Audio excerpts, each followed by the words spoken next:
All right. Welcome back to the live show. It is currently 12:18 a.m. Today's date is the 30th of April 2026. EPA Administrator Lee Zeldin testifies before House Committee on Energy and Commerce. This happened on the 28th. This was 2 days ago. We're going to run it back.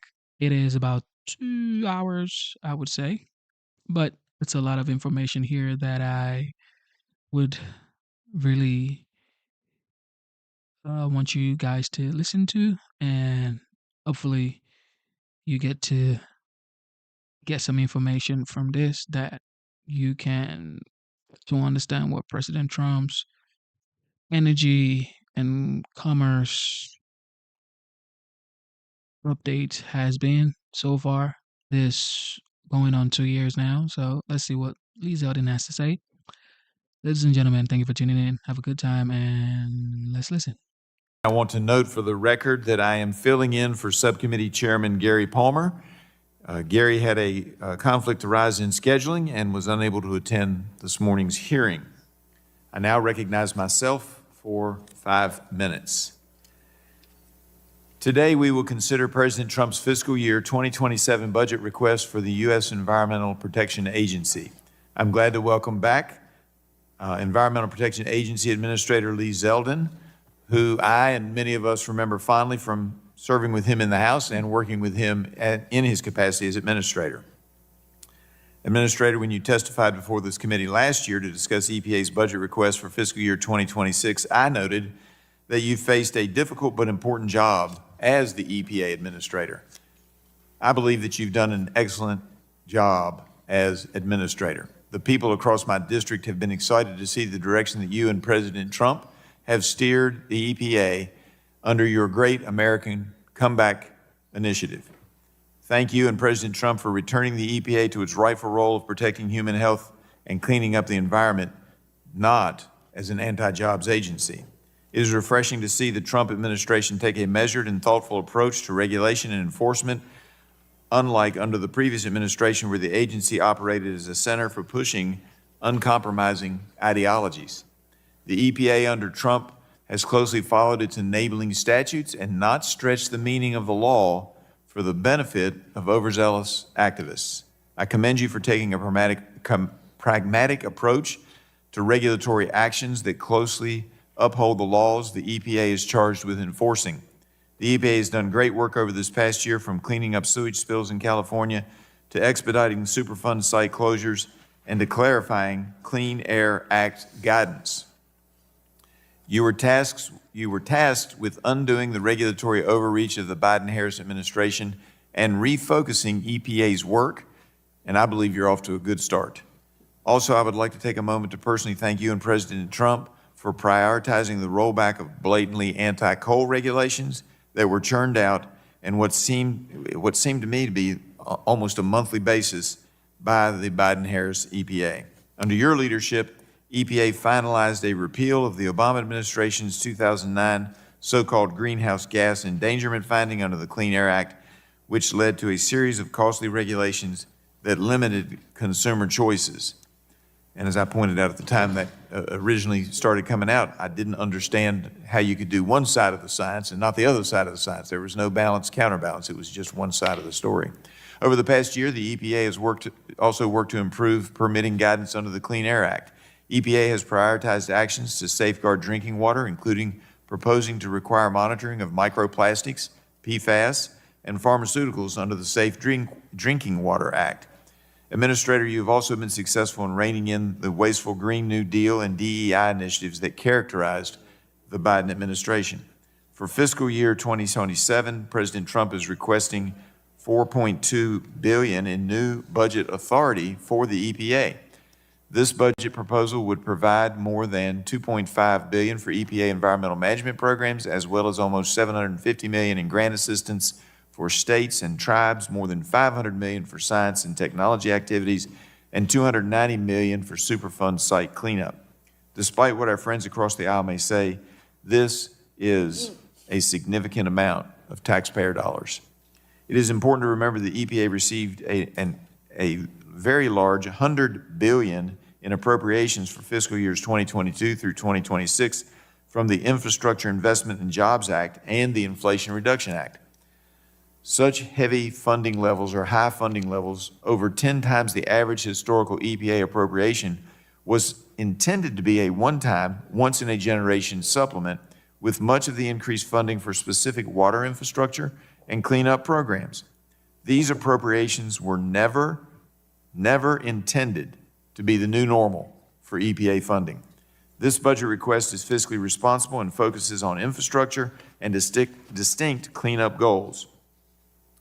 The EPA's budget request will continue to support EPA's core programs and is in line with limited legal authority and cooperative federalism and a cooperative federalism framework that Congress envisioned for the EPA. It is important for Congress to examine how the laws it enacts are working and whether they need to be amended or even repealed. When I was chairman of the Environment Subcommittee, we began reviewing all of EPA's statutory authorities. Chairman Palmer has continued with this important work by holding hearings and markups on reauthorizations for the Toxic Substances Control Act, the Brownfield laws, the Safe Drinking Water Act, and by considering amendments to the Clean Air Act and the federal waste and recycling laws. Thank you again for coming before us today, Administrator Zeldin. I look forward to hearing about your priorities for the EPA and how Congress can help ensure that we have clean air, clean water, and good jobs. With that, I yield back and now recognize my colleague, the ranking member, Mr. Tunko from New York, for his 5-minute opening statement. Thank you, Mr. Chair, and Administrator Zeldin, welcome.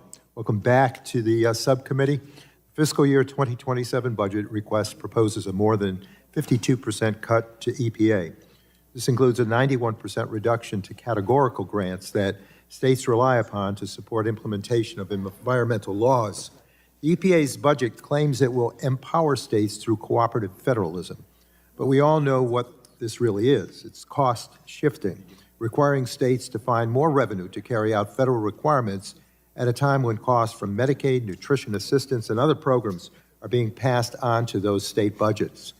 This budget request also claims to return primary responsibility for water infrastructure to state and local governments.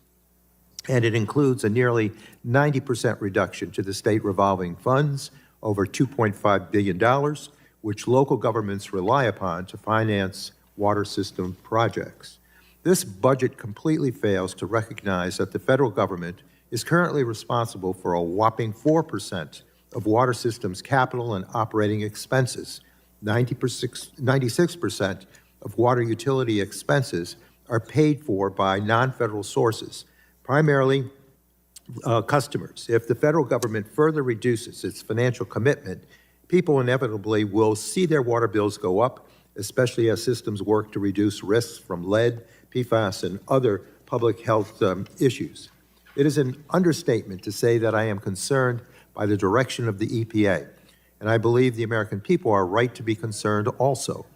Let's just look at the agency's track record on protecting people from dangerous chemicals. The Trump administration's first MAHA Commission report correctly identified industry capture of EPA's chemical safety program as a problem. Today, there are several political appointees running EPA's chemical safety program who previously worked for the chemical industry. And I suspect they will return to lucrative jobs working for the industry at the end of this administration. And why do I suspect this?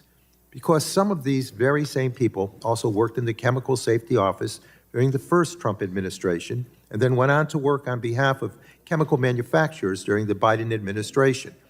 With such strong past financial ties and the high likelihood that their future incomes will come from the companies they are charged with regulating today, can there be any doubt why people are suspicious that this EPA may not put the health and safety of regular Americans over those of the interests of powerful chemical and pesticide manufacturers? This is to say nothing of the industry representatives and industry-paid consultants who have been appointed to EPA's science advisory bodies.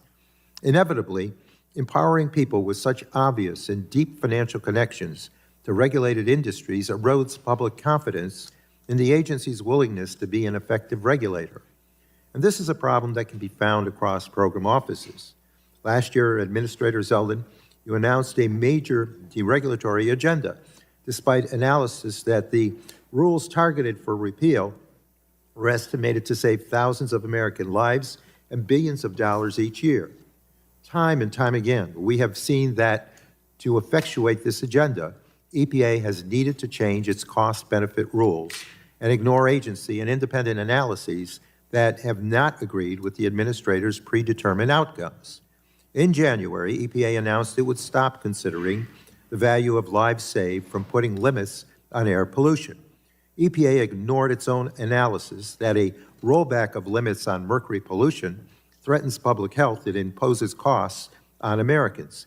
EPA also ignored its analysis of the revocation of the endangerment finding, which found that the cost of the action would indeed outweigh any savings.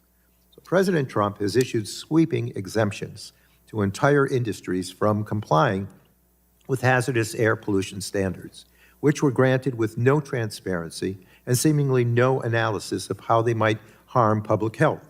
And to repeal vehicle standards, EPA's analysis found that elimination of these standards would increase consumer costs and gas prices, adding another $3 billion per year in fuel costs by 2035 for American drivers. And you can bet that EPA took a rosy estimate of future gas prices. This certainly did not account for President Trump's illegal war with Iran, which has now raised average gas prices to over $4.10 per gallon. This deregulatory agenda is giving Americans the privilege of paying more to have worse health outcomes, because apparently in the Trump administration, the only costs worth considering are how much environmental protections will affect polluting corporations' bottom lines. EPA's budget cuts and deregulatory actions will result in more pollution while reducing our scientific capacity to understand just how pollution will impact Americans' health and well-being. I find that unacceptable, and I believe most Americans would agree. With that, Mr. Chairman, I thank you and yield back. Gentleman yields back. Now recognize the chairman of the full committee, Mr. Guthrie, for his 5-minute opening statement. Good morning, and thank you, Chairman Griffith, for holding this hearing and for being here today. Welcome back, Administrator Zeldin. Great to have you here. We look forward to hearing about your plans for the Environmental Protection Agency over the next fiscal year. But first, I want to commend you and your team for restoring EPA to its core mission to protect human health and the environment within the statutory authority and the mandates provided by Congress. As a former member of Congress, you respect the Constitution, including Article 1. The Biden administration and the Obama administration before it both pushed laws like the Clean Air Act far beyond what Congress had intended and blindly pursued a hostile regulatory agenda to shut down the fossil fuel energy producers and critical manufacturers. You have reined in the EPA within bounds of the law while ensuring it fulfills its statutory duty. You have also been laser focused on making sure taxpayer dollars are invested wisely and have worked hard to end wasteful spending on the Green New Deal and DEI programs. EPA's budget request strikes a balance between building on historic investments in core programs and responding to current environmental and economic challenges. We especially appreciate the budget request focusing on improving permitting and the cooperative federalism framework that respects the role of states, tribes, and local communities. Restoring public confidence in EPA's science activities and positioning EPA to both support and benefit from the rise of the AI economy and a strong domestic manufacturing base. We need for the United States to be a leader in innovation, freedom, and economic prosperity to compete effectively with China and to maintain a healthy environment for our constituents. We appreciate your hard work and willingness to serve in this very important role. We appreciate you being here on Capitol Hill, your old home, and welcome you to the committee and look forward to working with you, and I yield back. Gentleman yields back. Now recognize the ranking member of the full committee, Mr. Pallone of New Jersey, for his 5-minute opening statement. Thank you, Mr. Chairman. President Trump's budget, in my opinion, is an insult to the American people. At every opportunity, this budget undercuts public health, affordability, and sensible environmental protections to line the pockets of Trump's corporate polluter friends. The budget would cut funding for the Environmental Protection Agency by more than 50%, the largest cut in EPA's history. This would hamstring EPA's ability. EPA focuses on giving polluters free passes to poison our communities with reckless abandon.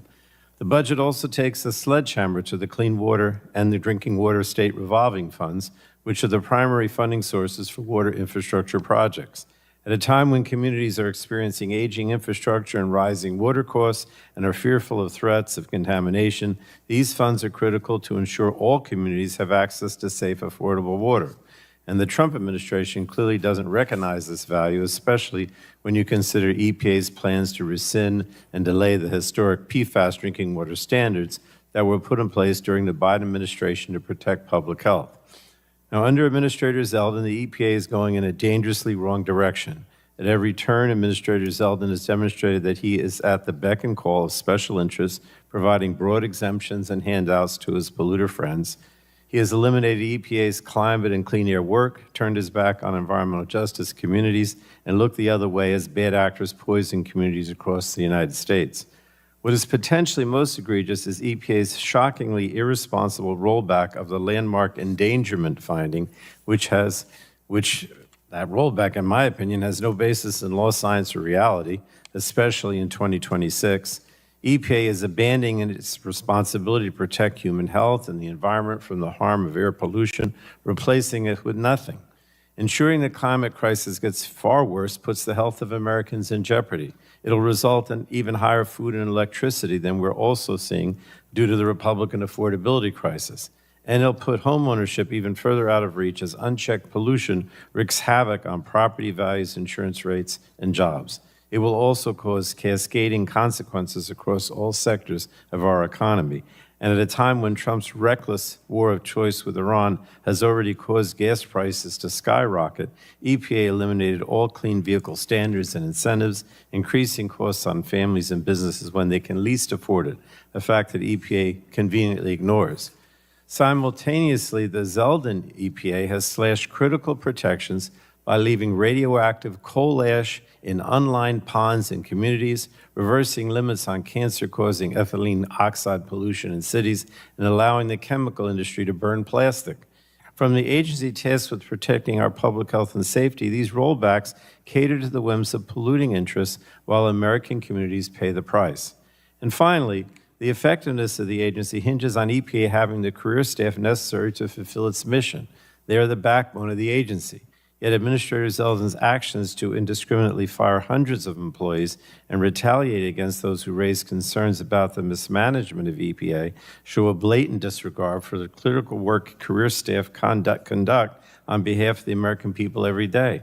He's created such a toxic and hostile environment for career staff that EPA has lost about a quarter of its staff since Trump assumed office. And that doesn't make the government more efficient. It simply decimates EPA's ability to effectively do its job. So in my opinion, EPA's mission is to protect human health and the environment, and that should be its North Star. Yet at every turn, Administrator Zeldin has placed polluters' favors over the needs of the people the agency is tasked with protecting. The agency should be taking action to protect our air, water, and public health. But unfortunately, it seems the administrator's legacy will be selling the health of Americans to the highest bidder. And with that, Mr. Chairman, I yield back the balance of my time. Gentleman yields back. We now conclude with member opening statements. The chair would like to remind members that pursuant to committee rules, all members' opening statements will be made a part of the record. We want to thank our witness for taking his time to testify before the subcommittee today. Although it is not the practice of this subcommittee to swear in witnesses, I would remind our witness that knowingly and willfully making material false statements to the legislative branch is against the law under Title 18, Section 1001 of the United States Code. You will have an opportunity to give an opening statement followed by questions from members. And our witness today is Lee Zeldin, former member of the House and administrator of the U.S. Environmental Protection Agency. Per committee custom, our witness will have the opportunity for a 5-minute opening statement, followed by a round of questions from members. The light is on the timer in front of you and will turn from green to yellow when you have 1 minute left.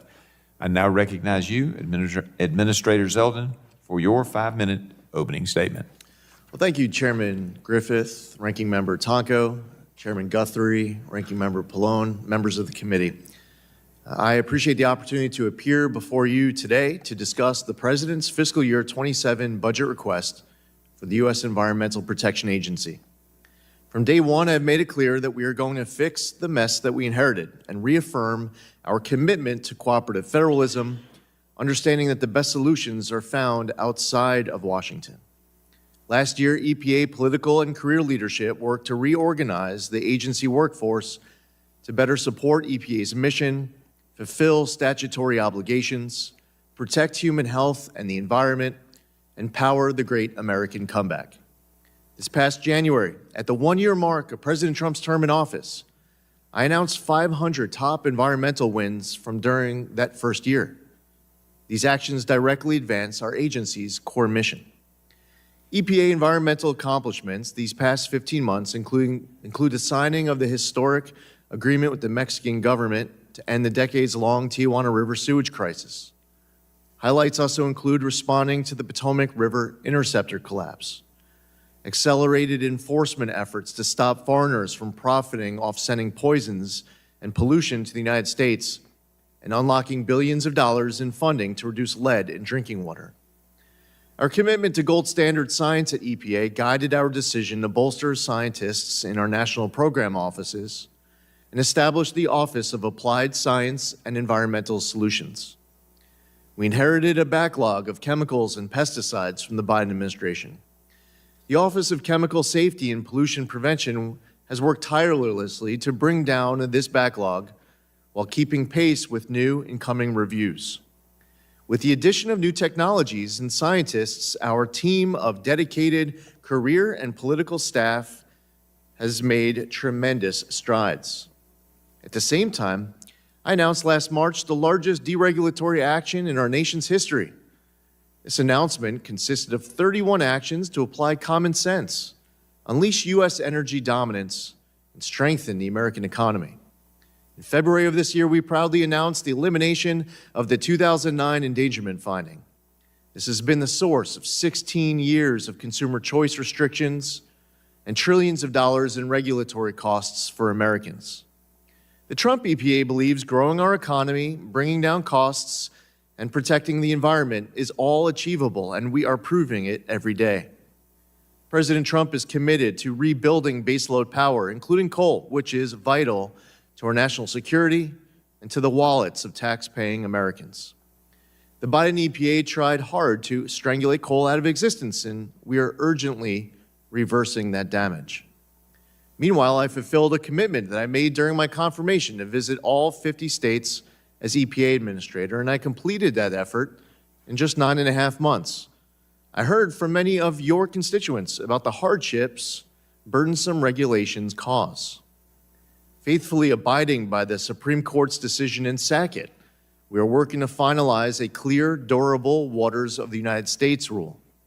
We're reining in federal overreach and gutting the prior administration's so-called good neighbor rule, which was used on an ill-advised expansion of federal jurisdiction. The good news is that EPA is once again working closely with our state partners on their state implementation plans. We are committed to advancing cooperative federalism and recognize the important responsibility EPA shares with our state agency partners to ensure clean air for all Americans. The Trump EPA is serious about ensuring future generations inherit clean air, land, and water, and the foundation for healthy lives. That is why I recently announced, alongside HHS Secretary Robert F. Kennedy Jr., that EPA is adding microplastics and pharmaceuticals to our contaminant candidate list for the first time ever. The President's FY27 budget will continue to make EPA efficient and effective stewards of Americans' hard-earned taxpayer dollars and fulfill all our statutory obligations and our core mission. This budget proposal captures significant efficiencies and a return focused on what Congress has directed us to do, demonstrating our commitment to a leaner, more efficient, and accountable EPA focused on environmental work that directly benefits the American people. I look forward to answering your questions. Thank you. Thank you very much, Administrator. We will now begin questioning. I'd ask that members not begin a new question to our witness as their 5 minutes is about to expire. So if you look up at the clock and you only have about 15 seconds, you can make a statement, but please don't ask a question. You've got plenty of time to do that as a written question for the record. And that being said, I will now recognize myself for 5 minutes. And first, I would like to offer for introduction the list that Administrator Zeldin mentioned in his opening statement. of the more than 500 things done in the first year of the EPA's accomplishments under the Trump administration, and that has been offered to my colleagues. Without objection, we'll add that to the committee document list. Hearing none. All right. Now, also, we heard comments about, how the budget slashes EPA funds. I mentioned this in my opening where I said that, that the monies that came from the Inflation Reduction Act and the Infrastructure Act were meant to be a one-time shot in the arm for special projects. No matter how that money was spent, it was never intended to be a new norm at the EPA for spending. Is that your understanding as well, Administrator? In a budget that was an annual operating budget of about $10 billion a year, EPA in 2024 obligated and spent over $60 billion. It was more money than they knew how to spend. It was money that was disseminated to left-wing NGOs. It was given out to former Biden and Obama officials, Democratic donors. They created entities that at times would go through up to 4 pass-throughs, where each of them were taking their own cut to administer the dollar. By design, when congressional Democrats put forth the Inflation Expansion Act, they were using it to raid the taxpayer till to be able to pay off those people who had supported them through the years. Fortunately, the era of tossing gold bars off the Titanic, that's the word that the Biden administration was using to describe how they were spending the money, those days are done. We are being responsible steward of taxpayer dollars without any apology or regret, even though I know that makes a lot of your colleagues on the other side of the aisle quite sad.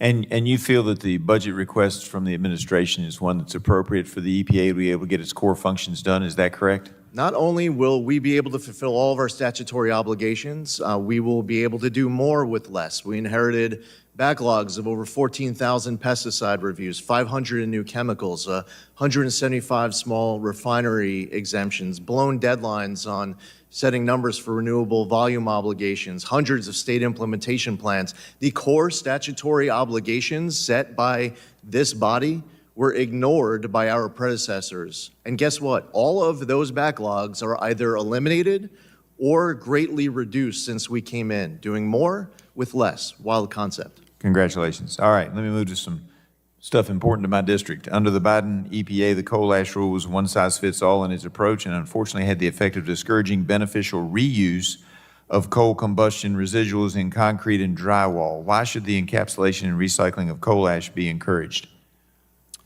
It's an important, for anyone who cares about the environment, there are good, as you referenced, it's called beneficial reuse. It is putting to good use what is being produced by these plants. While plants have enacted, for example, the 2012 mercury and air toxic standards, which were strict, and we see them continue to improve their environmental technology, rather than trying to get rid of coal altogether through a combination of regulations, coal combustion residual, steam electric, ELG, Clean Power Plan 2.0, and more, they were trying to make send this message to coal miners that they should just learn the code. Well, this is reliable, durable, baseload power that is important to provide to American families. And we're reversing that damage in earnest. And one of the ways to do it is to understand the benefits of beneficial reuse and to make sure that we are supporting it, not suffocating it. Yeah, and Virginia Tech in my district is studying how to recover rare earth elements from coal ash, which could strengthen domestic supplies. Now, it's not an easy thing to do, but it would strengthen our domestic supplies of rare earth. How would the previous coal ash rule have restricted these uses? Well, for one, I mean, the goal was, and then as we saw coming in, the effective implementation of these 2023 and 2024 rules that were put forth by the Biden administration was leading to coal plants all across the country to announce that they were closing altogether. That was by design. I mean, there are people who serve in this body who will talk about a source like wind as if it is a substitute for baseload power. They just don't care that you have many states across this country that rely on coal in order to heat homes. When you're going through a winter like we just went through, where so many families for so long were so cold, Rather, EPA emails from that time show that EPA's Office of General Counsel advised that, and I quote, "the letter likely protected speech under the First Amendment," and that, again, further quote, "the agency should not." Chair, I ask unanimous consent to enter in the record emails conveying legal guidance and assessments on July 1st and July 2nd of 2025, as well as an E&E News article published on July 3rd of 2025. All right, I'll have the team take a quick look at it, but it shouldn't be a problem. We'll add it to the committee document list. I thank you. Despite the view of EPA's Office of General Counsel that these employees were exercising their rights and should not be punished, you placed nearly 150 employees on paid administrative leave for roughly 2 months and investigated them before most were finally allowed to return to work. So, Administrator Zeldin, why did you retaliate against EPA employees speaking out against your leadership at EPA despite clear opinions from the General Counsel's office and Ethics Office that these employees were exercising their constitutional rights? well, obviously, I'll disagree with a lot of the premise of your question. What I instructed my team to do was to conduct an investigation. They conducted an investigation. There was personnel all across the agency that recommended different actions for personnel following the investigation. There were then deciding officials that acted on the recommendation of that person, of those people from across the agency, and then different areas of discipline were then followed through with. It was following an investigation. It was done on the advice of counsel, but I would imagine that you know that and deciding not to include that, but that's okay. Well, but did you consult with the Ethics Office or the General Counsel's office before taking the action? The action that I took was instructing our team to conduct an investigation. Well, how much did EPA spend paying the employees that you put on leave instead of allowing them to continue their work as they should have been allowed to do? We're going to conduct the investigation, and then you're going to have a recommendation that comes from across the agency, and there are decisions on those recommendations. It's a process that I would do again. Well, if you could get back to the committee in terms of the amount paid the employees that were put on leave.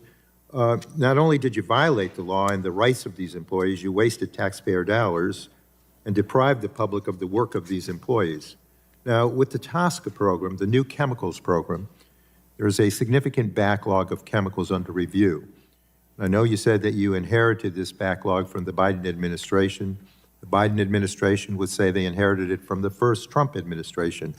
We can go back and forth pointing fingers all day, but would like to talk about where we go from here. EPA's budget request was developed with the intention to reduce this backlog. You tell us how important TSCA's fee collection authority is to having the personnel and resources necessary for this office to do the work. It's very important for the Office of Chemical Safety to have the personnel as well as the IT advancements in order to be able to do their work. When we went through a reorganization, we added scientists. We added personnel to that office to get through that backlog. We also were implementing a congressional appropriation from March of 2025 of $17 million to update the IT inside of that office, which was a very important appropriation by Congress, because when the system would go down for days, that will end up resulting in a lot of lost time.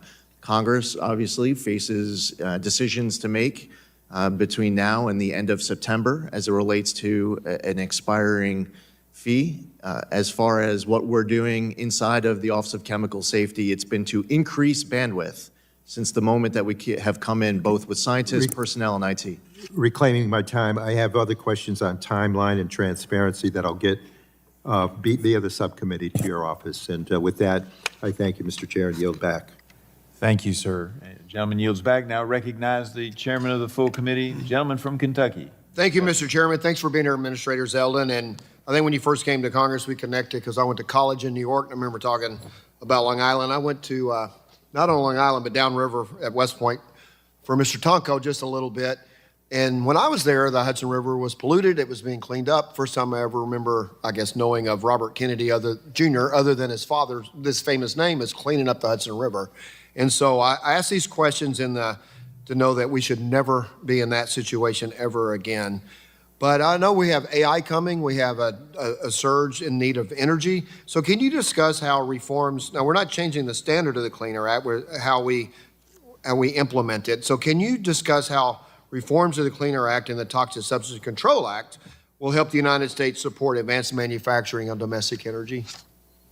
Well, first off, Chairman, thank you for being here. I just wanted to point out that the work on the Hudson River PCB Superfund site has been a very important effort of EPA. I'm actually surprised that the ranking member didn't ask about it, but I appreciate the chairman from Kentucky asking about it. And in early January of 25, EPA came in, obviously inheriting many years of hard work. Secretary Kennedy deserves a ton of credit. Their recent review, the 5-year review, concluded that the levels of PCBs in water and fish are going down. We have seen news stories in recent weeks where people are catching fish and eating it. The water quality has greatly improved, and that work continues.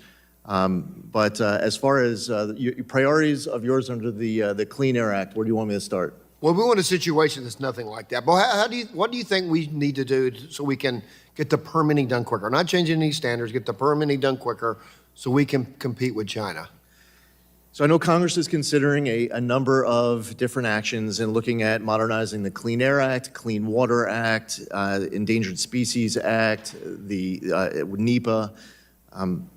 I commend the efforts of this committee as it relates to that permitting. I would say that a good permitting bill will result in a permitting process that takes less time, costs less money, and has more certainty. If it sacrifices any one of those three, you can easily turn a good bill bad.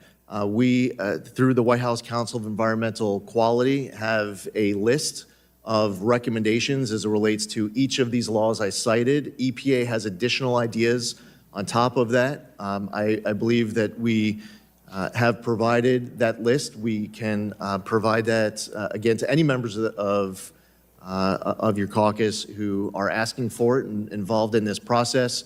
There are many ways that you can modernize these landmark laws that have been on the books for a long time to have a permitting process that takes less time, costs less money, and has more certainty, and we'd like to help. So one of the things that drives our economy is automotive industry, and last year we repealed the mandates from the electric vehicle mandates.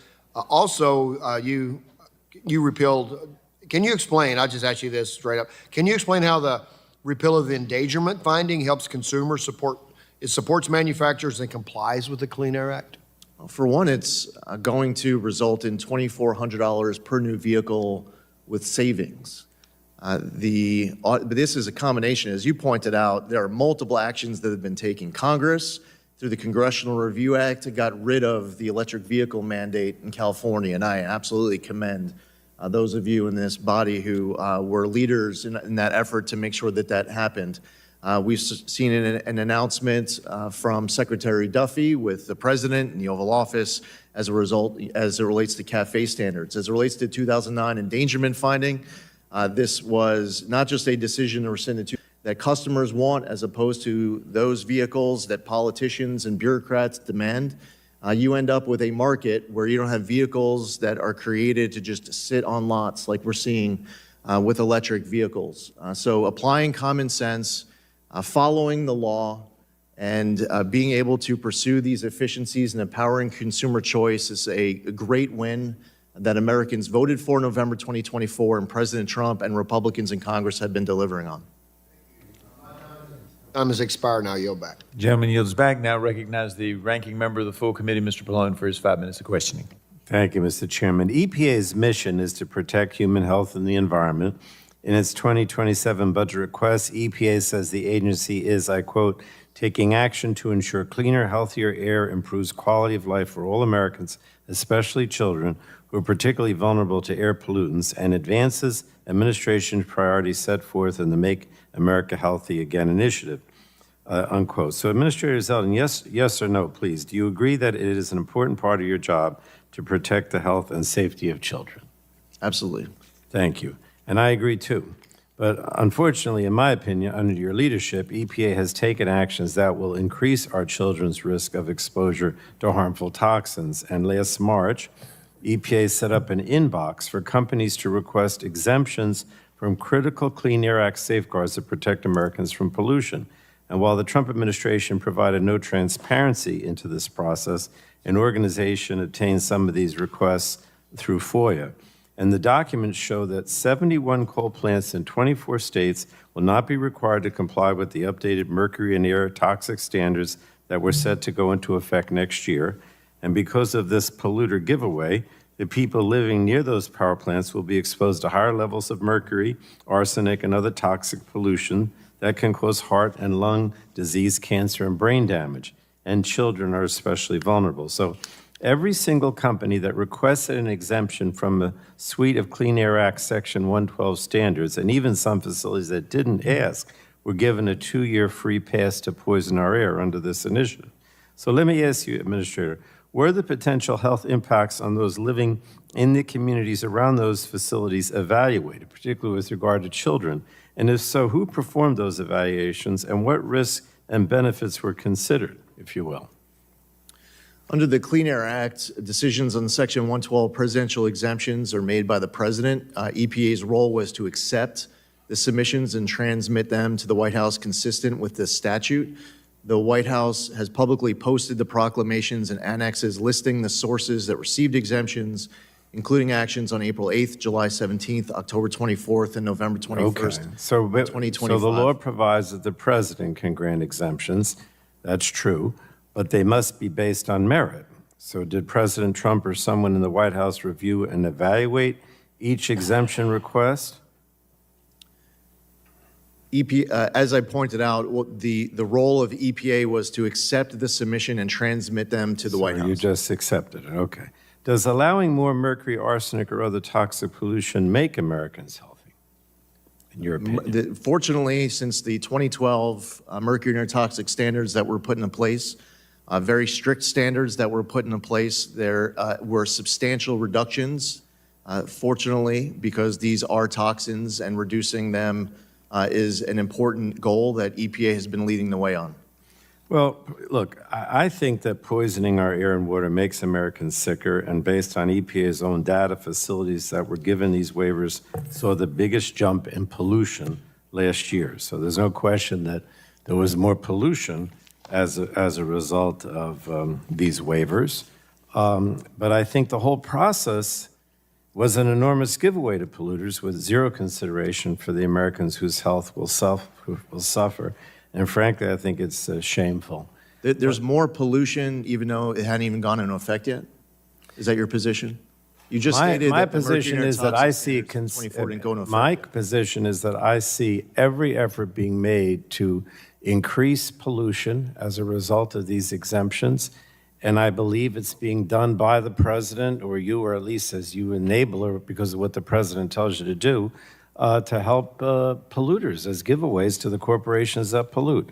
But look, I have to ask one more question, and this is a local issue, Administrator, so let me just mention it. Early this month, I sent EPA a letter about a suspected cancer cluster in Keyport, New Jersey, which is in my district, demanding that the agency work with other federal and state partners to secure the site and address the ongoing contamination. And corporate polluters have been let off the hook for too long in this area, and the community is paying the price. And I think this matter deserves the full attention and force of our public health and environmental agencies. So Region 2 Administrator, I do want to say it has been cooperative. He met with my staff last Friday to discuss this cancer cluster and possible remediation of the landfill that we believe may be causing it. So I just wanted to mention it to you and ask you to prioritize this issue as we proceed with Region 2 Administrator to address remediation and the health concerns, if I can ask for your commitment. And you're asking about Aero Marine Landfill? Yes, exactly. Absolutely. We're very well aware of it. The Region 2 Administrator has briefed me on it. I know how much of a priority it is. This is an issue that New Jersey DEP has been on the lead on enforcement at the landfill. They have not asked for our assistance, but we stand ready to help. Gentleman's time has expired. Yeah, I just wanted to say they've been working with us, and I appreciate that. The chair now. Thank you. The gentleman's time has expired. The chair now recognizes myself for 5 minutes. Director, thank you for being here. Thank you for your service in righting the ship. My colleagues across the aisle claim that this EPA's deregulatory actions are killing Americans. Couldn't be more false. The truth is actually the opposite. And what kills Americans is unaffordable energy and an unreliable electric grid, and that's exactly what the previous administration's EPA was delivering. The Biden EPA imposed trillions of dollars in regulatory costs and based on widely inflated benefit calculations, assigning speculative dollar values to statistical lives while ignoring the real-world consequences of making energy unaffordable. 25 million American households have reported going without food or medicine to pay their energy bills. That is the human cost of regulatory excess. This EPA is doing what the agency is supposed to: rigorous, honest cost-benefit analysis, not rubber stamping regulations that strangle reliable energy production while claiming to save lives on a spreadsheet. Affordable, reliable energy is the foundation of American health and safety. And Administrator Zeldin, your reforms are protecting Americans not by speculating about benefits, but by delivering them. And I'll get to Loper Bright. It's shameful that some of our colleagues have no idea what Loper Bright actually is and what it does. Thank you for the words that you had yesterday at a hearing here on Capitol Hill. And Loper Bright happened because of left-wing EPA overreach. That's exactly why we are here. And I'd like to ask you, how do you respond to the claim that faithfully reading the Clean Air Act as written somehow harms public health? And what actual authorities did Congress provide that this administration is now properly executing to benefit health? Thank you for asking. For a long time, the Chevron doctrine was in place. This got challenged. For those who aren't familiar with the Chevron doctrine, basically agency heads were looking at federal statute and would get creative. The statute wouldn't say that an agency head can't do something, so they'd say, well, I guess that means that we can. We saw that used inside of the 2009 endangerment finding. If you read the endangerment finding throughout it, you'll see that discretion being used just because it doesn't say we can't. Well, I guess that means we can. Well, the Supreme Court weighed in Loper Bright and said you can't do that anymore, that you have to follow the best reading of statute. The major questions doctrine, which was also put forth by the Supreme Court in recent years in their cases, also say that an agency can't impose trillions of dollars of regulation on their own. That's something that should have a debate and a vote in Congress. And what does that all mean when a member might be upset that we repealed the 2009 endangerment finding? Well, if you want an agency like EPA to impose trillions of dollars of regulations and regulate the heck out of greenhouse gas emissions, it's really simple. Introduce a bill, debate it, get it passed, change the law, and we'll follow the law. But the commitment that I made when I was nominated, the commitment that I reiterate here today, is I will follow the best reading of the law, period. Thank you for that. And I'll ask, can you provide an update regarding the Quado BC regulation? We just announced that second phase of the reconsideration. We're about to announce a third phase. As soon as this week, we'll be putting out updated guidance to make sure that those who look at Quado BC and have to comply with Quado BC understand a lot of our country, a lot of our economy. We want more reliable baseload power. We want to unleash energy dominance, and Quado BC is a vehicle that was used to cause a lot of harm to much of this country, including a lot of Texas. And it ignores the facts that between 2011 and 2020, methane emission intensity has dropped 70% just in the Permian Basin, while production of oil and gas has increased 320%. So it ignores those facts. I appreciate the work you've done, Administrator, to revisit and improve certain aspects of the AIM Act implementation. And I've heard constructive feedback from stakeholders in Texas on those efforts. And at the same time, some have raised concerns about the HFC management rule, particularly in compliance challenges that it creates for refrigeration in grocery stores and other places. Can you give us an idea whether the agency is considering near-term reconsideration or adjustments of the HFC management rule? I'm sorry, I only have 10 seconds left. So on April 17th, EPA sent over a proposal to OMB. We are continuing to work through fixing the technology transition rule. The impacts will fix by us addressing this. The negative impacts of the technology transition rule on grocery stores, on the semiconductor industry, on residents across our country. We are going to fix it to the maximum extent allowed under the law. Thank you, Director. My time has expired. The chair now recognizes the gentleman from California, Mr. Ruiz. Thank you, Mr. Chairman. Administrator, in July, you provided a clear example of what the federal government can do in helping to clean up the Tijuana River.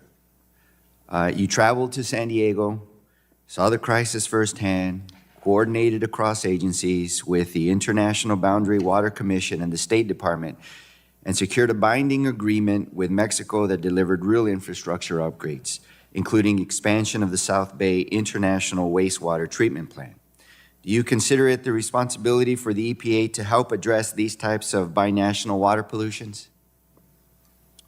Absolutely. This has been a very important focus of our agency. I look forward to, by the way, coming to New River. Appreciate the invite. Well, that's what we're going to talk about. So you have heard of the New River, because the same model is what we need for the New River.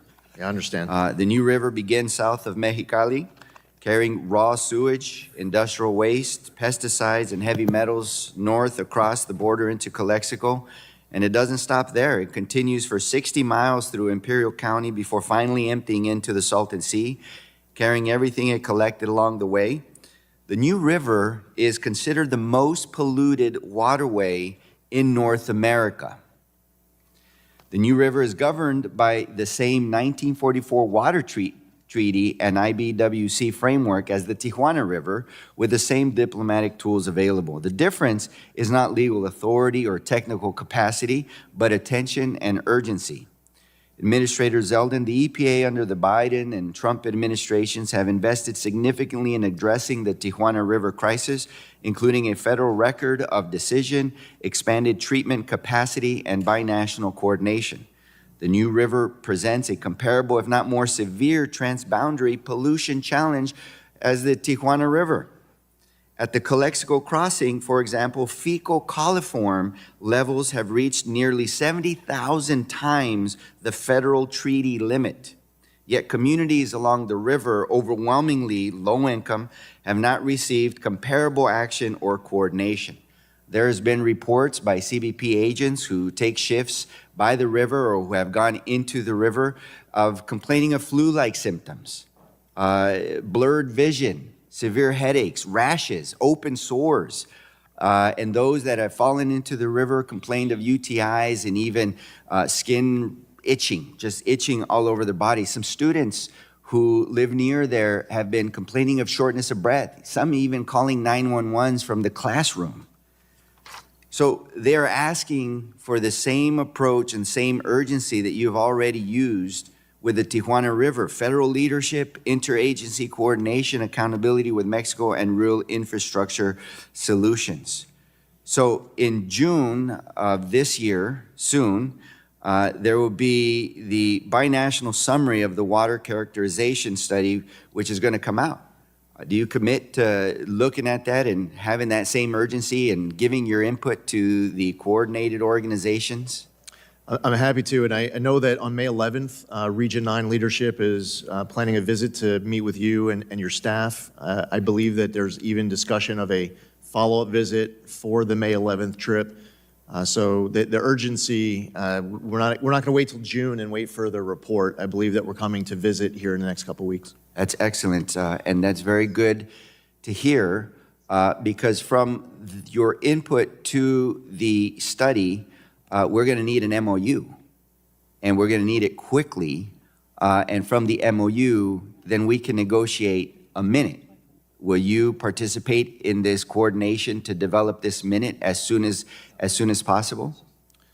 No, I've heard you and others loud and clear. There was an assemblyman who I met with in San Diego, who I believe is an assemblyman in the New River area, who was advocating passionately as well. So this is something that I'm grateful that you're raising here, and we know that it's important to your constituents. I believe that the model that has worked to approach MOU and minute in Tijuana is a focus that can work in New River, and we look forward to working with you on it.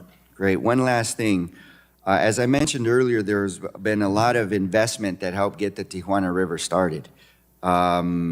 This is the moment when federal investment is vital to match the scale of this crisis.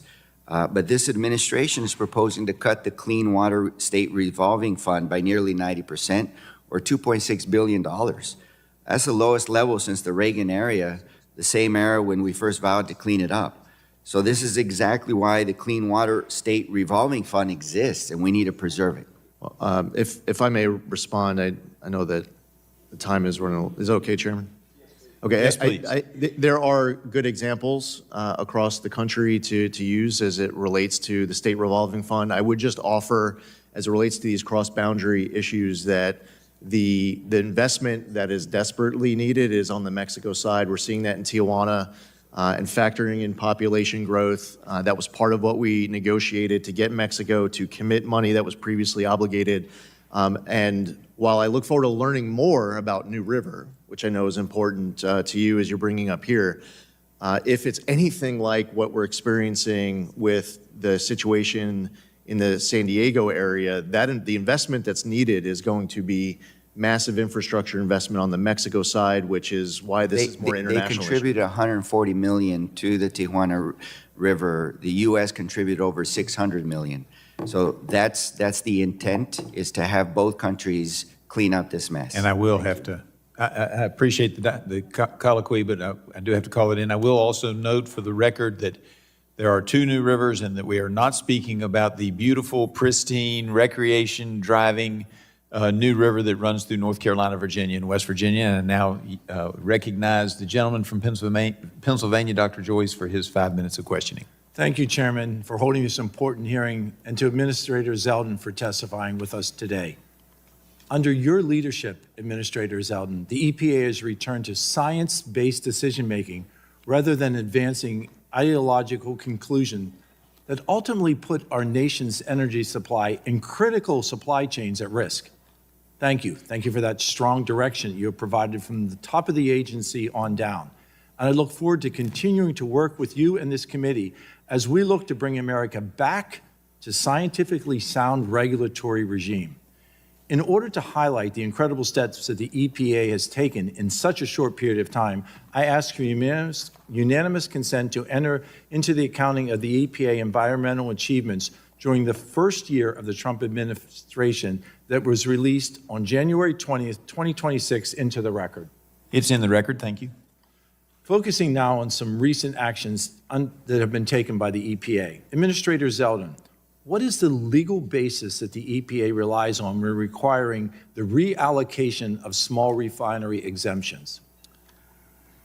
So the way that the process works under the law, following congressional action that was taken a couple of decades ago, the Department of Energy produces a document that is utilized to ensure and applied equally across the board. We do not have any individual adjudication. It is not based off of people calling me up from the Hill and trying to get special treatment for one over the other. But I will say that it's something that can be reformed through congressional legislation that I look forward to working with you on. You have some small refineries that do not get approval at all. Some got partial, some got full. And it was through an application of the DOE study, the DOE math, and to be done fairly across the board. But I'll say it's based on congressional statute from a couple decades ago. And I have plenty of thoughts for anybody who wants to talk about that entire process with SREs. We inherited a backlog of 175. Fortunately, we got rid of all of it. We've received some new applications since, and the transparent approach that we will continue to pursue is consistent with the one that we had pursued last year. Based on the EPA's understanding of the relevant statute regarding the renewable fuel standard, would congressional action be necessary to prevent such reallocation? Yes. Administrator Zeldin, for several years, I've raised concern about the impact of EPA rules governing ethylene oxide and how that is utilized for the sterilization of medical devices. Thank you for your recent announcement that the EPA will reconsider and revise these rules to reflect the available science and protect the safety of medical device chain in the sterilization process. Moving forward, how can EPA ensure that regulations are based on gold standard science so that we can avoid the disruptions that come with unrealistic regulations? So there's been uncertainty associated with the iris value for a long time, well recognized, including uncertainties related to the choice of dose response model used to produce the iris value and other uncertainties in the underlying data. EPA is requesting comment on newer studies and methods that may influence the agency's understanding of ETO's carcinogenic potency is consistent with Executive Order 14303, restoring gold standard science. EPA is committed to the highest standards of scientific integrity and reliance on the best available scientific information. So the process is one where we created an Office of Applied Science and Environmental Solutions. We're integrating science and research more directly with program offices. We are empowering the dedicated career staffers of this agency who are experienced. They take their jobs seriously and they do a fantastic job. And it's been an honor to be able to work alongside them. We also want to make sure that we are providing radical transparency to the American public on the studies that were used. And lastly, what I found too often in the past was that if you get a wide range of studies and there's some anomaly of a study, where maybe because the sample size was too small or the exposure level was 100 times reality, that study would get dismissed as an anomaly. The thing is that you have people who are concerned moms and dads in this country who know of that study. They might go to the EPA's webpage looking for an answer on that study. They're looking for that study, but because it might be pushed to the side as an anomaly, you don't see it discussed at all. I think that the agency could do a much better job, not just talking about the best available gold standard science that's being relied upon, but also be acknowledging the studies that you might feel as an agency aren't the most reliable, because that might be the study that member of the public is looking for. So gold standard science isn't just an internal process, it's also about communication with the public. My time has expired, but Administrator Zeldin, I want to once again express my support for the work that you have already done. Thank you, Mr. Chairman, and I yield back. Gentleman yields back. Now recognize the gentlelady from California, Ms. Barragan. Thank you, Mr. Chairman. EPA Administrator, in my district, the EPA's risk management program inspected a chlorine transfer facility, JCI Jones Chemical, in 2015 and in 2017. And they found serious safety problems, including corroded equipment handling hazardous chemicals. When the EPA returned in 2024, it found many of the same issues again, but they were not treated as repeat violations because they occurred more than 5 years apart, and the penalty was just a few $1,000s. EPA has also acknowledged that it does not inspect every RMP facility more frequently than once every 5 years. The question, Administrator, is can the EPA increase the frequency of inspections at facilities with a history of violations like JCI so these problems are identified and enforced as repeat violations? The work of the Office of Enforcement and Compliance is important. We take seriously any matters that are raised to us from members of Congress. We are happy to look at any of these cases strictly on the merits, and while we won't be able to communicate publicly about any ongoing enforcement matters, if there is a belief that something needs to be inspected, to look at, to be enforced against, or working with our agency to comply on, Sir, we will make sure that we mobilize those in the agency. I don't mean to cut you off. I'm trying to get an answer to my question. My question is really about not waiting 5 years for the EPA to come back when there's a repeat violator. So I'm trying to ask if maybe you as administrator think that if the EPA could increase the frequency of the inspections when you have like a facility that's having repeated violations. Do you think I never that's- said anything about waiting 5 years. I'm talking about at the end of this hearing. I understand. If you I'm want to have a asking- member of your staff talk to someone on my team, and we can look into it. Okay. By I'm the way, we asking might as have a an general update now. rule, if you have a repeat violator, whether it's a good idea for the EPA not to wait 5 years to come back. I mean, it's a Sure. simple, easy Yeah, question. and It's not a trick yeah, question. of course. And I've never said anything about waiting 5 years. Yeah. Okay, well, I hope the EPA will look at doing that when there's repeat violators. So moving on, last week, a hydrogen sulfide leak at an industrial facility in West Virginia killed 2 workers, and it sent dozens more people to the hospital. The U.S. Chemical Safety Board, an independent agency that investigates chemical disasters, has already announced it is investigating the incident. Do you support the investigation by the Chemical Safety Board into the fatal chemical release in West Virginia? Well, we have been involved in this process already. Based on Catalyst Refiners' self-reported Tier 2 emergency and hazardous chemical inventory submissions from 25 and 26, the chemicals and their quantities included in the self-reported submission did not trigger applicable thresholds under the risk management plan rule. OSHA is leading. So, sir, I'm going to interrupt you because I'm trying to get a very specific answer about the Chemical Safety Board. Not your involvement, the Chemical Safety Board.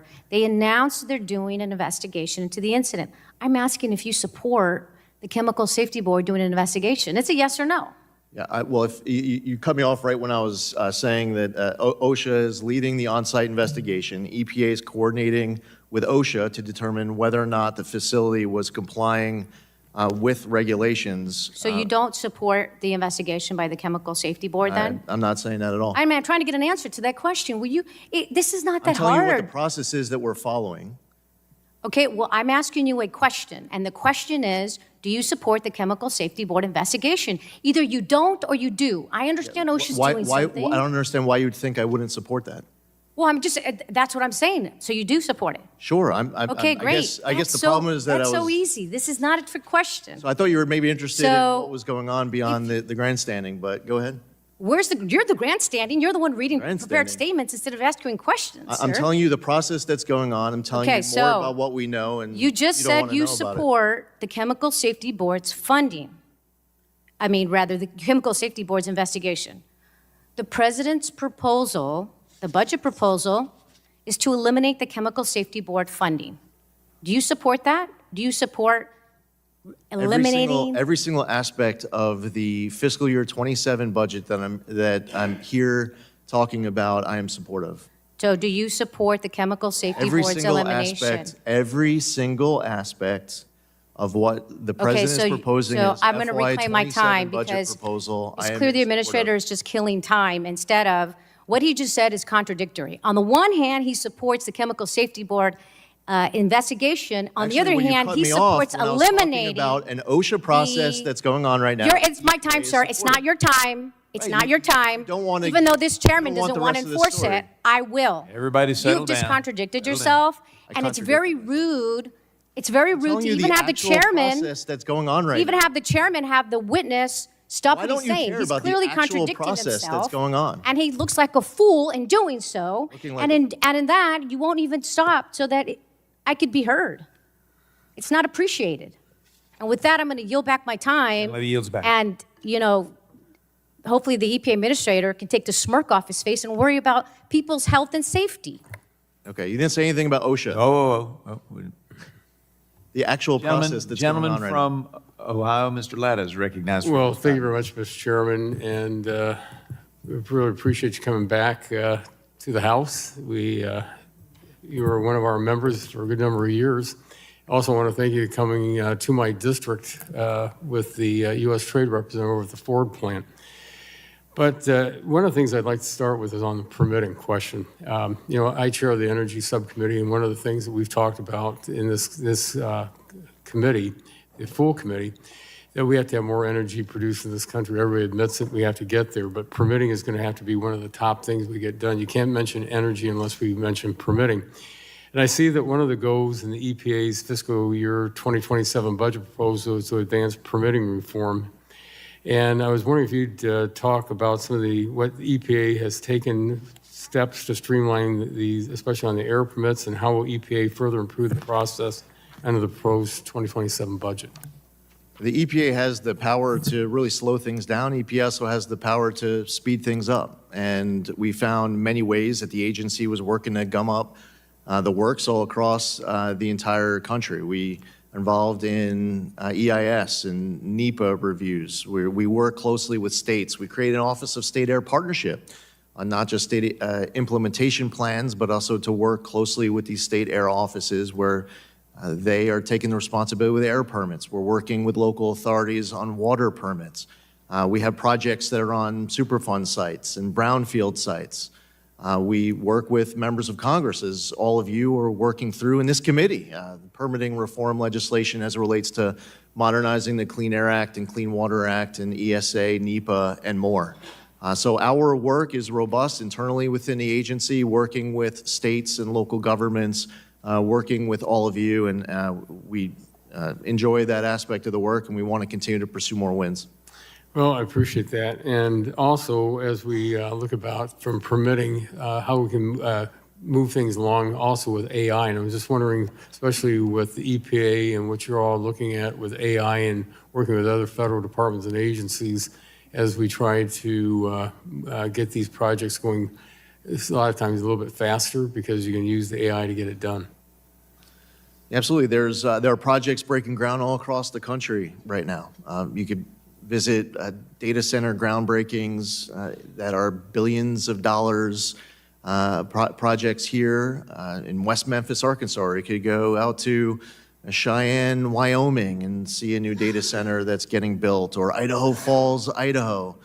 These projects are all across the country. A lot of them are generating their own power. A lot of them are structuring deals that are providing net benefits to local ratepayers. And it's very important, too, that they lean into water reuse. There are so many different program offices within the agency where we can make sure that these projects are done as well for the environment as possible, and making sure that we're providing net benefits to ratepayers. There's certainly many ways that these projects can go sideways. You have to also understand that not all states are equal. I mentioned the West Memphis, Arkansas example, which is a $4 billion Google project that broke ground last summer. They're working with the state of Arkansas and Entergy. They are able to rely on nuclear power. Well, not all states have access to nuclear power. In that case, they're providing a net benefit to the Entergy ratepayer of over $1 billion. So bringing that experience across the board with the way the deals are structured, where they're sited, on the permitting front to get the stuff built quicker, working with these local permitting authorities and more. There are many ways that the agency can assist. Well, also, going on advanced recycling technologies, how does EPA view advanced non-mechanical recycling technologies within its regulatory and budget framework? This is something that we need to be leaning into more as a country. I visited not too long ago the Baytown facility where advanced recycling is being done. Appears to be exceptionally in Texas. There's a lot of advanced recycling projects that are getting ramped up in Europe. They're getting ramped up in Asia. And we're not heading in the, we have not for years been heading in the right direction as far as advanced recycling. But now there's an opportunity to turn it around. And there's a way through advanced recycling where you can take plastic, instead of sending it to a landfill, you can now break it down to its raw chemical compound. And I think that's a heck of a lot better than sending this plastic to a landfill to instead put it to good use. So much of recycling's future is in advanced recycling. There's an opportunity to ramp up across the entire country. And I think it would be great to follow the lead of what we're seeing in places like Texas and Baytown as a model of what could be expanded. Mr. Chairman, my time has expired. I yield back. Thank the gentleman for yielding back, and now recognize the gentleman from Florida, Mr. Soto, for his 5 minutes of questioning. Thank you, Mr. Chairman, and thank you, Mr. Administrator, for being here. You know, in fast-growing Central Florida, we have faced many environmental challenges. We have water supply challenges, potential Florida offshore drilling, and intensifying hurricanes. I was surprised when you had made the fiscal argument for the budget, since Trump's billionaire tax breaks have caused the federal deficit to go to $2 trillion a year, while we're seeing cuts to healthcare and infrastructure.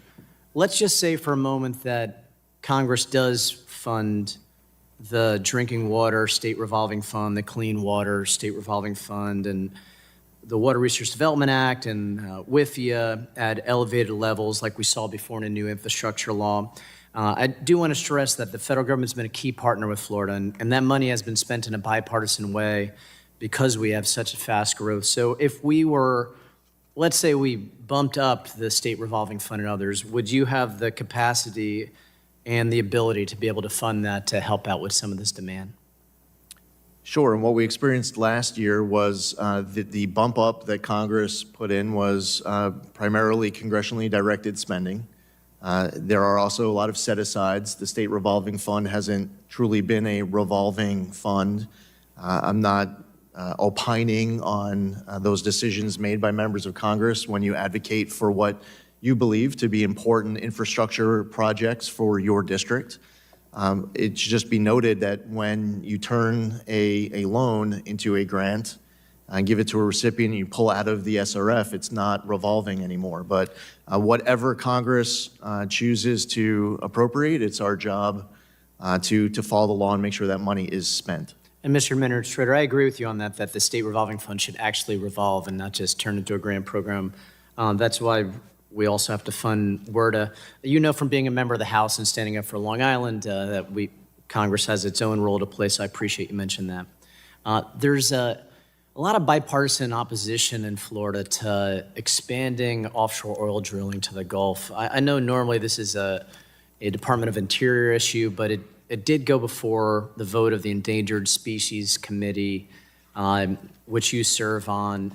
I do want to stress tourism, agriculture are our top industries, and there's a potential of whales and manatees and sea turtles potentially at danger because of this decision. So given the bipartisan opposition, what rationale did you use for a yes vote, and what compromise do you think could be made to try to help save these species?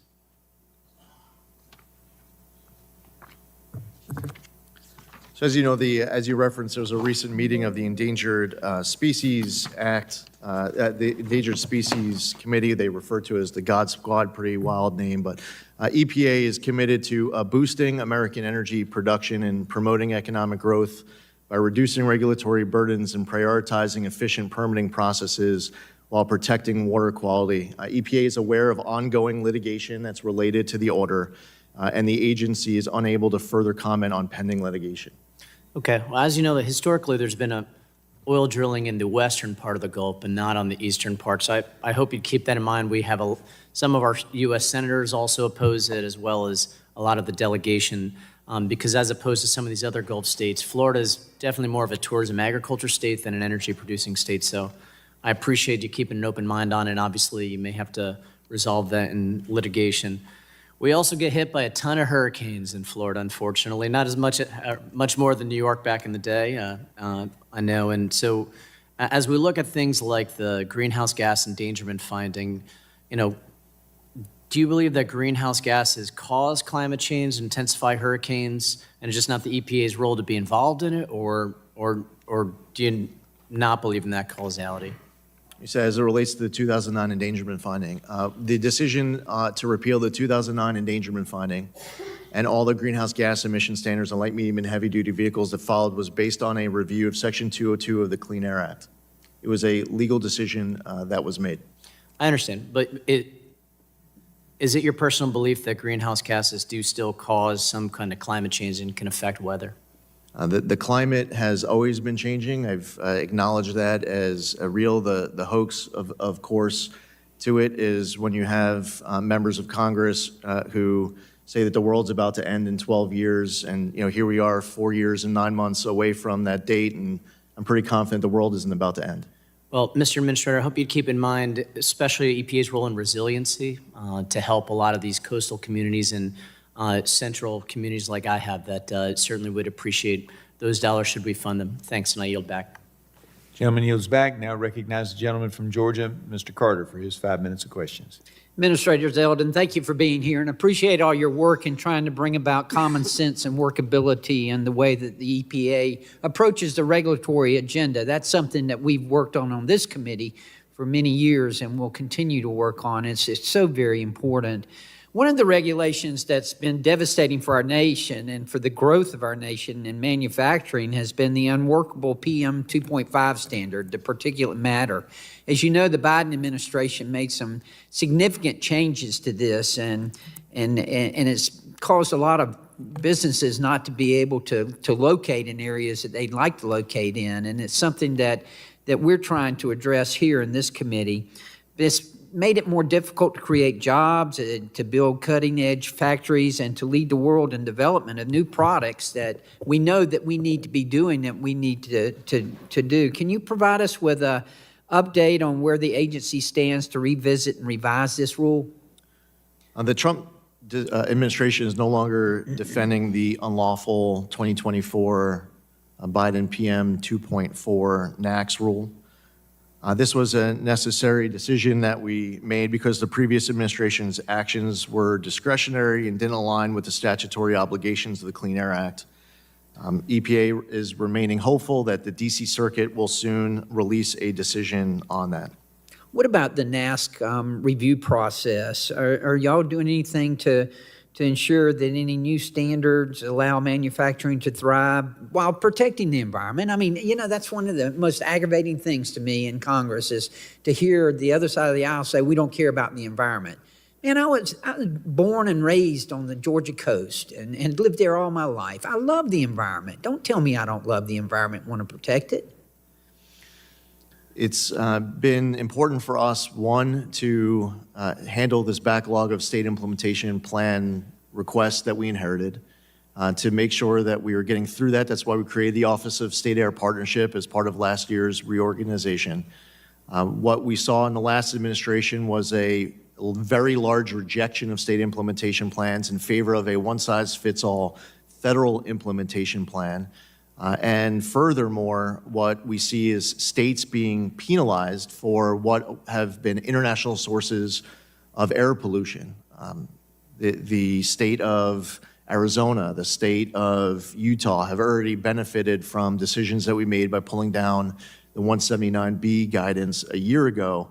And we're looking at other non-attainment zones where an area is being crushed, penalized for pollution that is caused by international sources, and that's not right.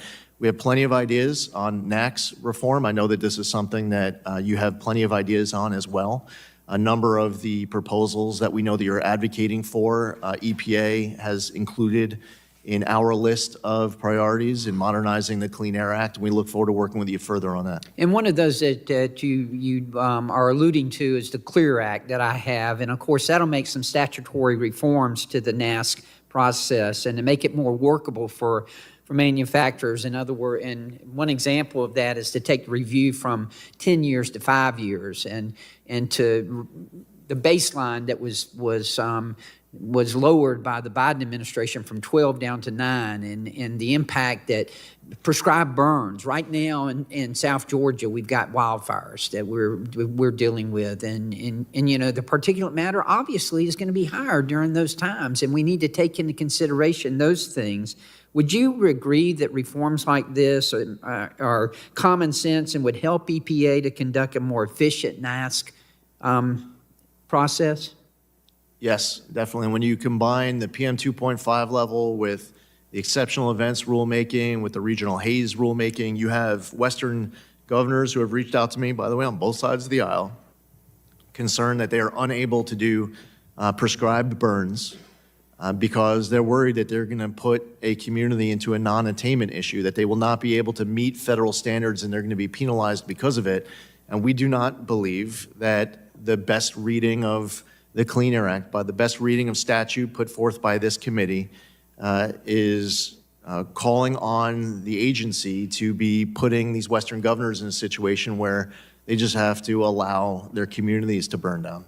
Well, I don't have enough time to go to Tosca and ask you about that, but I do appreciate the fact that in your briefing that you elaborated, in your budget, you elaborated on how you're going to be ensuring that Section 6 evaluations rely on the gold standard science and reflect real-world risks. So thank you for the detail that you brought in that in your budget, and appreciate it. Thank you. Gentleman yields back. Now recognize the gentleman of Massachusetts, Mr. Auchincloss, for his 5 minutes of questioning.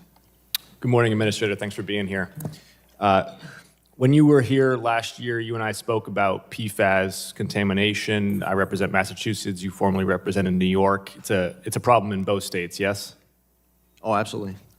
I recall that I was pressing you last year on the budget that would cut funding by $2.5 billion for the Clean Water and drinking water state revolving loan funds. It's about 90%, which is used by municipal water supplies to remediate PFAS. And I was pressing you on that proposed cut because I don't know how we're going to remediate PFAS with a 90% cut to the principal program that mitigates it. And you responded that we were going to do it through technology. And so I reached out to your staff, and I do want to compliment your staff. They came to my office, two of your top administrators, and I had them huddle up with the top technologist in the PFAS remediation space. And we talked about it for an hour. It was a good meeting. An administrator, there's no technology to remediate or mitigate PFAS at 10% the cost at the same efficacy. It doesn't exist. Electrochemical oxidation, incineration, like it's not there. So again, you're proposing to cut, again, this cycle, 90%. I've now talked to your top staffers. I've talked to the top technologists. The technology isn't there. So how do we get rid of PFAS in municipal water supplies? Do you agree it's a problem? I agree it's a problem. It affects your state. It affects my state. With 90% fewer dollars. So it's your position that there's no PFAS destruction technologies that merit any conversation here? There's tons. What I am saying is, at the point of production, yes. For dredge at landfills, yes. I'm talking about municipal water supplies to get to 4 to 8 parts per trillion. I mean, it was your staff and the top technologists. They were in my office. They were talking about this. It isn't there. So if you are a town in New York right now, one of the towns that you championed when you were a congressman for PFAS dollars, what are they going to do with 90% fewer dollars to get rid of PFAS? Well, first off, as I referenced earlier, what we don't do in our proposed budget is factor in how much you are going to want to raid the SRF for earmarks. That's a decision for you to decide to make. Now, I'm not weighing in on the merits, and I'm going to opine on what you choose to advocate for your district on. But at the same time, the president's FY27 budget proposal is not going to propose your earmarks for you. We're also not going to factor in set-asides. Your EPA plan for clean water is to hope that members of Congress earmark it? I'm not hoping that members of Congress are going to rate it. I know that members of Congress are going to rate it, and they've been doing it for a long time. There's a reason why the revolving fund is not revolving, is because there are members who take money out of the revolving fund and they give it as earmarks to members of their district. And by the way, there are a lot of fantastic examples of how members, I'm sure, of this committee have secured these earmarks for their district. The Administrator, I've gotten about $40 million back from my district. It's not a revolving fund anymore, and for that's clean the water. issue. I if you want it to revolve, you can make sure it's properly funded by getting rid of the congressionally directed spending. If Congress chooses not to, Administrator, you're going to continue to have this problem. You're in charge of the EPA budget. You're not in charge of earmarks, and hope is not a strategy. I'm asking you, the technology does not exist. I agree there's promising technology out there. What is your plan to use technology with 90% fewer dollars to remediate PFAS in places like New York that are struggling with the effects on endocrinology and cancer from high contents of PFAS in the water supply? It's interesting the way you're asking the question. You're saying that there are a whole bunch of technologies, but you're saying that right now on this date, because you believe that there aren't enough technologies today, that there's nothing you could do about some water system that is going to try to remediate Name one. 4 years from now. Name one that can operate at a municipal water scale. We can talk about landfills. We can talk about at point of production. Where Name should we a single technology that can operate at municipal water supply for 90% Do you want me fewer to name dollars. companies, or do you want me to name technology? A single technology. Okay. You have mechanochemical degradation, gasification. Yeah, not 90% pyrolysis, cheaper. Supercritical water oxidation, Not microbial 90% cheaper. degradation, Not thermal 90% treatment, cheaper. landfilling, underground injection. Administrator, all of these things cost more money. They all cost more money because they're early incipient technologies. None of them are 90% cheaper. There is no plan from the EPA to protect the state that you championed when you were a member of Congress. You want me to keep going on technologies and companies?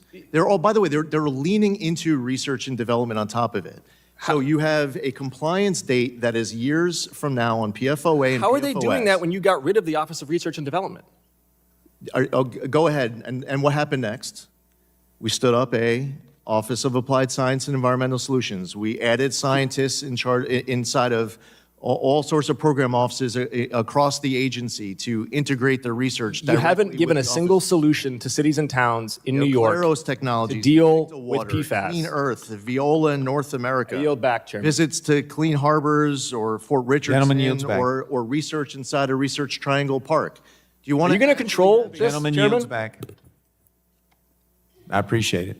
I now recognize the gentleman from Texas, Mr. Weber, for his 5 minutes of questioning. Thank you, Mr. Chairman. Thank you, Mr. Administrator, for being here. Would you like to finish your thought process that you were on?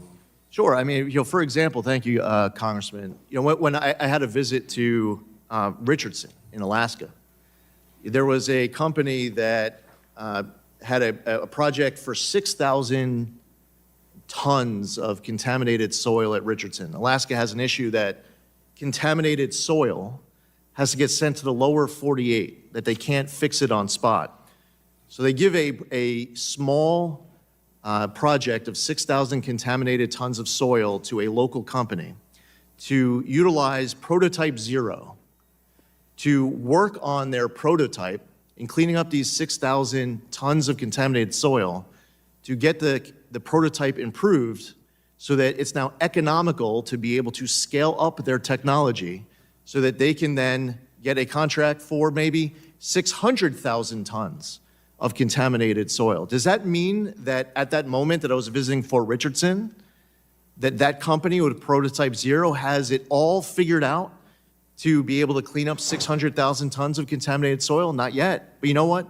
As they were doing it, they were talking about what their next prototype is going to look like in order to be able to get it done so Alaska doesn't have to pay to send the contaminated soil to the lower 48. That's the way things work with technology. You have research and you have development. You have companies that are leaning into new innovations. You have these entities that know that they can destroy PFAS. They say with great confidence and excitement, and anyone on this committee, anyone in Congress, on either side of the aisle who cares about the topic should be cheering on the reality that these technologies are advancing rather than us making believe like it doesn't exist. Well, thank you for that. You know, I remember the quote by Helen Keller once said that there's none so blind as he who will not see. I guess we might add to that there's none so deaf to those who will not listen. So we appreciate you being here, Mr. Administrator. You've got a great staff behind you, by the way. You've done a great job. As you know, my district produces 27% of the nation's gasoline, 35% of the nation's natural gas, 60% of the nation's jet fuel, and 80% of the nation's military-grade fuel. Because of this, my district is poised to be a strategic element in achieving President Trump's vision for American energy independence, and I know you're part of that. Unfortunately, certain regulations within the current regulatory climate have limited that development and the innovation of domestic energy production across my district. What plans are in place to eliminate some of those burdensome permitting barriers to encourage new energy production? Take your time. Which industry do you want me to start with? Well, let's start with natural gas. So we were just speaking earlier in response to Congressman Pfluger was asking about Quado, BC, and we announced on March 12th of last year that we were going to reconsider the Quado, BC, which we've done through 3 parts. We just finished the second stage of Quado, BC. We're going to be putting out new guidance on that as early as this week to help the regulated community understand the rule and how EPA views the rule as we pursue that third phase of Quado, BC. That's just one example. The permitting front, we have been going through a rulemaking on 401 of the Clean Water Act. We put out new guidance right away last year as it relates to Section 401. That's an opportunity for legislation with any effort by this committee to modernize the Clean Water Act, 401, the use of 404C, waters of the United States. These are all aspects that relate to permitting for these gas pipelines. Well, that's good to know. And how about on things like jet fuel, petroleum, and of course, oil, gasoline, those kinds of things? Sure. Well, actually, a lot of what I just stated applies to all those of that. industries as well. Now, we're also working with the state of Texas right now, where the state has control over their own state permits, and they're are flexibilities that the state of Texas is pursuing. And by working with EPA to understand interpretation of federal law and federal regulation, it allows the state to put more flexibility in place, and Texas has been fantastic to work with. So let me paraphrase that. You all view the states as allies, not enemies. Very quickly, I'm going to say, you mentioned earlier that the world was going to end by 4 years and 9 months. I think somebody quoted here about Not my words. I'm going to ask the gentlelady if she would give us some more time. Maybe the world won't end. I yield back.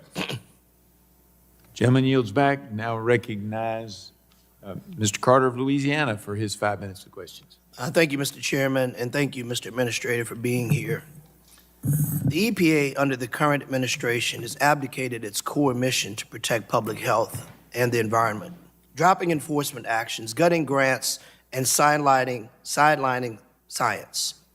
That's why last week, along with Representative Fletcher, I introduced the Zealously Eliminating Legal Decisions of Ineptitude and Negligence Act, the Zeldin Act, to put guardrails around EPA's authority to ensure it does its job and does the job the American people expect it to do. If you needed more proof that guardrails like these are necessary, look no further than EPA's disastrous proposed FY27 budget. It's a roadmap for gutting enforcement, slashing environmental protections, and leaving communities to fend for themselves. Administrator Zeldin, I teach a course on government at my alma mater, Xavier University in Louisiana. Recently, the class learned about cooperative federalism, the system in which federal governments and the states share responsibility for implementing policy. In the EPA's context, this means the federal government sets environmental standards and provides funding to states to implement and enforce them. How does the President's proposed elimination of state and local air quality management grants, which states rely on to fund monitoring, enforcement, and community transparency of air pollution, align with that cooperative federalism model?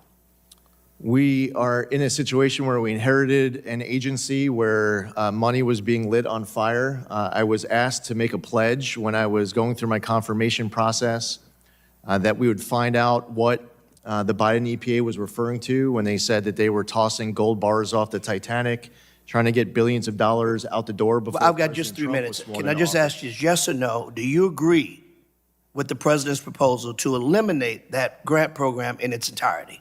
Every single aspect of the president's respectfully, can you do yes or no? You're going to filibuster my time. The answer is yes with regards to So you said you were trying to put the fire out on these grants while putting the fire on communities that depend on these grants to have the audacity to drink clean water and and breathe clean air. You think that's the right approach?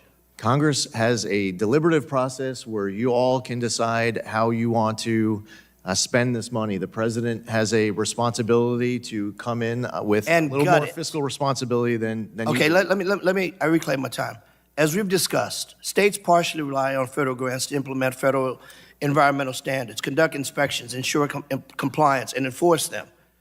How do you expect cash-strapped states like Louisiana to make up for the enforcement gap you're creating while cutting the enforcement budget of your agency by 50%? So it's your position. No, it's your position. You made the cuts. If I understand your question correctly, you're saying that EPA is cutting enforcement. You're cutting the dollars. Let me give you a quick lesson in federalism. Your responsibility to the states are to provide the resources so they can, in fact, enforce. If you cut the resources, they then cannot enforce. It's very basic math, sir. Oh, okay. So now allow me to respond. I would love you to.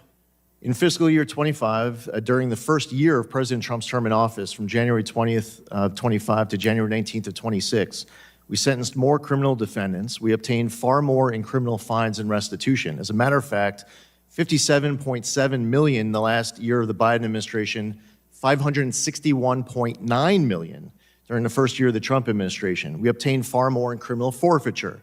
In the last year of the Biden administration, where was the criminal forfeiture from? Who was the criminal forfeiture from? Who was the criminal forfeiture from? Don't read off your prepared notes. Answer my question. $1.1 billion. Could you tell me from who?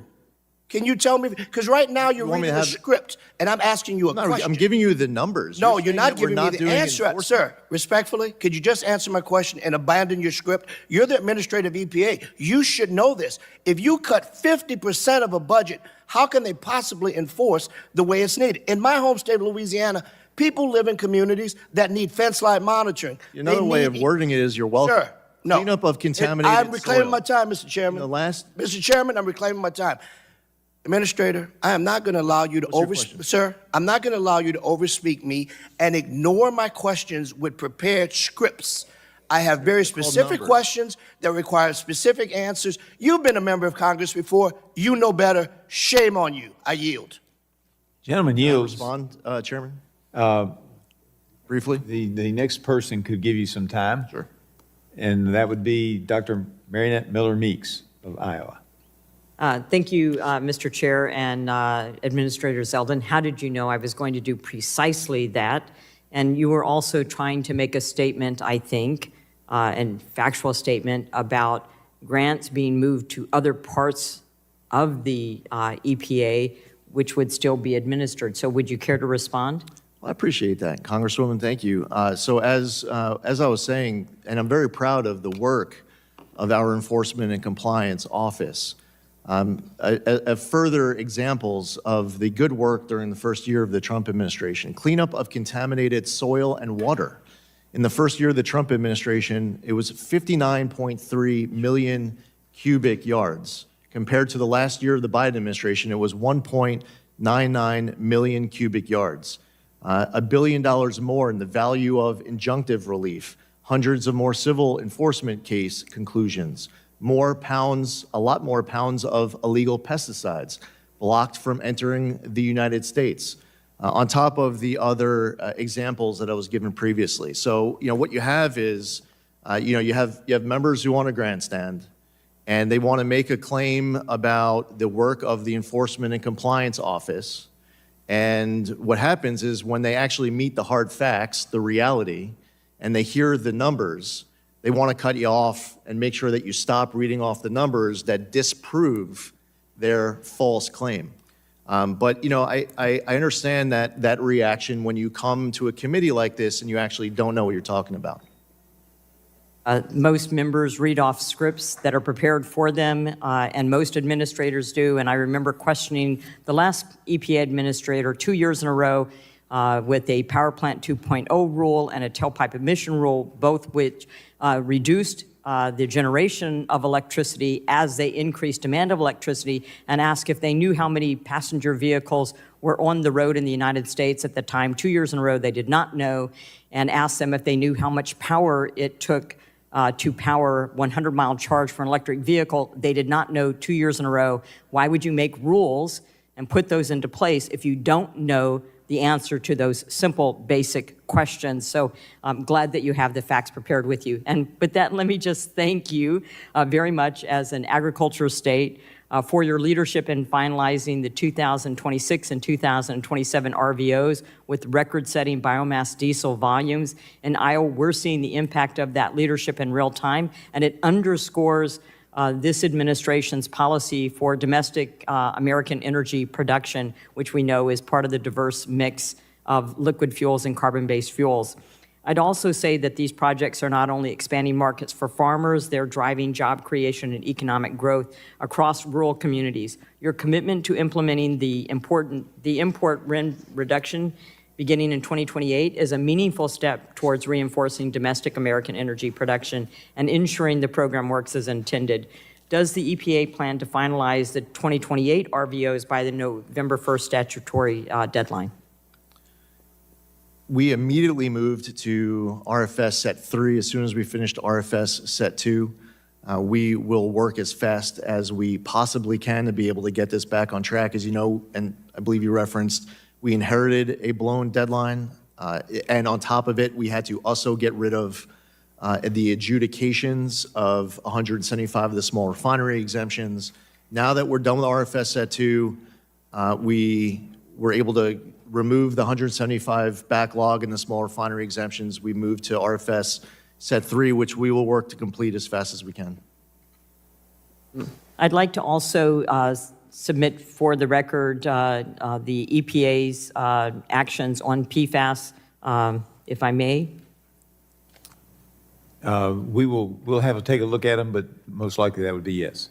Thank you. And then I'll submit questions for the record, but I just want to get this question out because of some of the comments I've heard. In our home state of Iowa, we've shown you can modernize air permitting and still deliver cleaner air. Fine particle pollution is down more than 25% since 2000, even as Iowa has added new manufacturing and energy projects.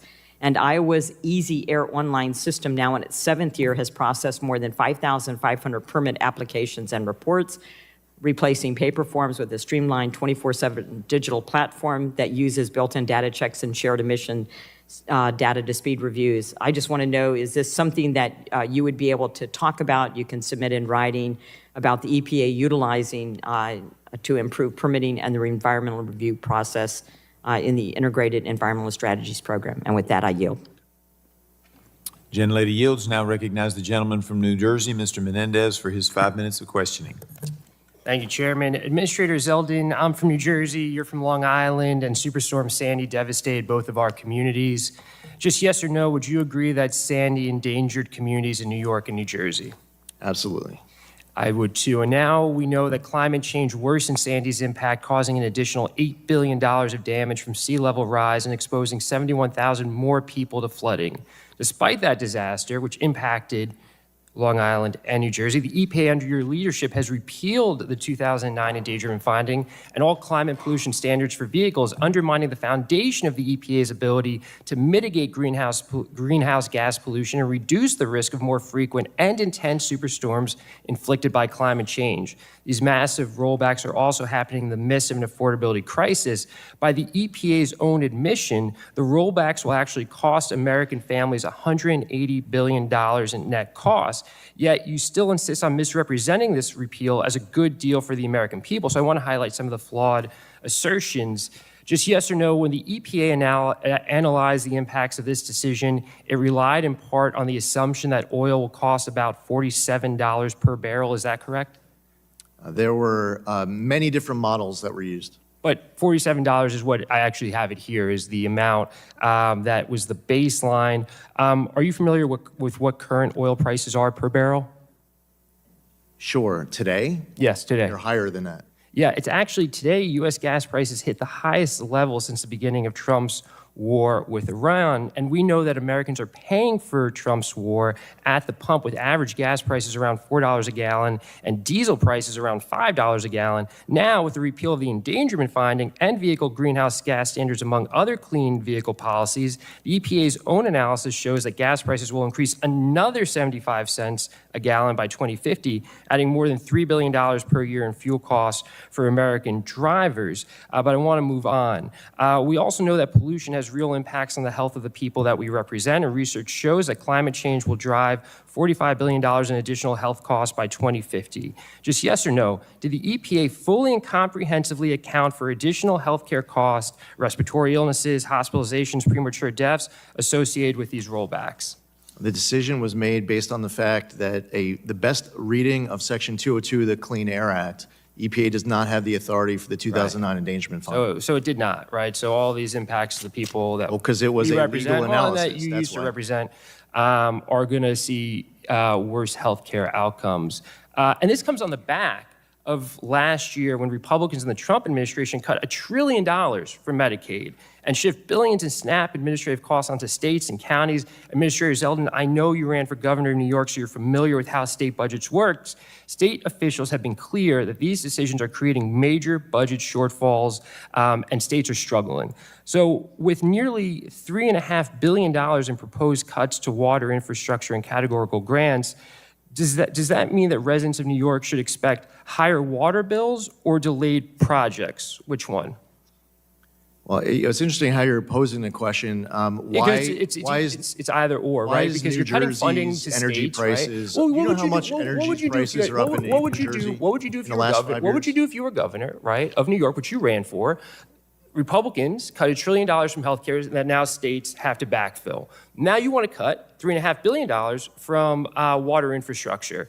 New York, I'm sure, has a ton of projects that are now either going to be delayed, or to do those projects, it's going to be on the back of New Yorkers, right? So which one is it, delayed projects or higher costs for residents of New York, the state you sought to represent as Right. So the first part of that, as I've referenced earlier, is that the EPA, the president's FY27 budget, does not factor in how much you're going to choose to raise the budget. Okay, and that's a point you've made before, so I'm going to move on. I'm going to move on Point because you've said other crazy stuff. You've said other stuff, crazy stuff today. Okay, You don't want me to answer that the your questions, Biden or you just want to administration, that the Biden administration. I mean, are you going to do anything at some point? I mean, You ask a question. How many instances? You ask a do question, have to give me an have opportunity to him- answer. Because I moved on, and you've done this numerous times. So listen, I just want to ask you a question. You've said that the Biden administration with the IRA had more funds than the EPA knew how to spend, and there was waste, fraud, and abuse, right? And this was going out to people that were in the Biden orbit. You had said that earlier. Yet I'm curious if you have any issue with the fact that during the 2024 campaign, the president asked the oil and gas industry for $1 billion in exchange for supporting these rollbacks that the EPA is administering now. Is that at all an issue for you, that the president said to the oil and gas industry, give me $1 billion and I will do your work? Is that not the work that the EPA is doing today? I don't know. Are you actually asking questions where you I am want asking answers? a question. Are you going to give an answer? I'm going to start an answer, and then you're going to cut me off. Is that how this works? All right, well, if that's going to be the case, then I have another thing for you. What do you think about the $220 million ad campaign that Secretary Noem had with the What do you DHS think about that the went directly to increase in Trump? energy I'm prices in talking. New Jersey? That went to Trump How about the operatives. Did you speak 56% out against increase that in as a New York? member of the administration? How about the fact did you that speak the Biden out? EPA Did you was speak giving out against that billions as of a member of the dollars to administration? former Obama and Biden officials? Like the whole day. How about the conflicts of interest during the Biden EPA that you don't want to uphold? All right, what about in the Trump administration? gold Well, bars if you want to talk about the Biden administration, talk about the Trump administration. You're a part of the ask a administration. question and you don't So want say the that answer. Secretary Noem was wrong. here to- You're he's Say here that to talk Secretary about Noem the was wrong. EPA. You're not going to. You don't want to work with the agency. Mr. Zeldin. Thank you. Mr. Zeldin is here to talk about the EPA, not other matters. At the same time, if it's related to the EPA, and you certainly can ask, but he also has a right to answer the question. So let's try to be a little more civil on all parts. Gentleman yields back. Now recognize the gentlelady of North Dakota, Ms. Fedorchak. Thank you, Mr. Chairman. When my first day in office, I wrote a letter to President Trump and Secretary Burgum, imploring them to focus on 20 onerous Biden-era regulations that directly attacked energy producers. These regulations forced Americans to pay a lot more for their energy and left them much more vulnerable.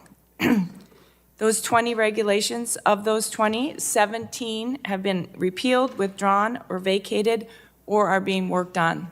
Many of those were the EPA, so thank you for your work on that. That includes the EPA Carbon Rule, Clean Power 2.0, the WOTUS Rule, the MATS Rule, and the Waste Methane Emissions Charge for Petroleum and Natural Gas Systems Rule.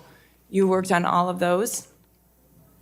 And Americans are paying, are enjoying more reliable energy as a result of that. So thank you, Mr. Zeldin. One that remains is going to have an impact in 9 days after this hearing. There's a compliance deadline on the Biden-era methane rule, and that takes effect 9 days from today. North Dakota operators tell me that this does two things. First, it will immediately shut in 20 to 40,000 barrels per day of production, and it will halt drilling outside of the core Bakken area in my state. President Trump has also signed a Defense Production Act determination on April 20th, directing for expanded domestic production of petroleum as essential to national defense. So as the EPA administrator, how do you plan to reconcile these two federal directives before May 7th? We are preparing a guidance document to put out as recently as this week. It will definitely go out before May 7th. That will address this concern. Okay. And is that going to potentially extend that May 7th compliance deadline?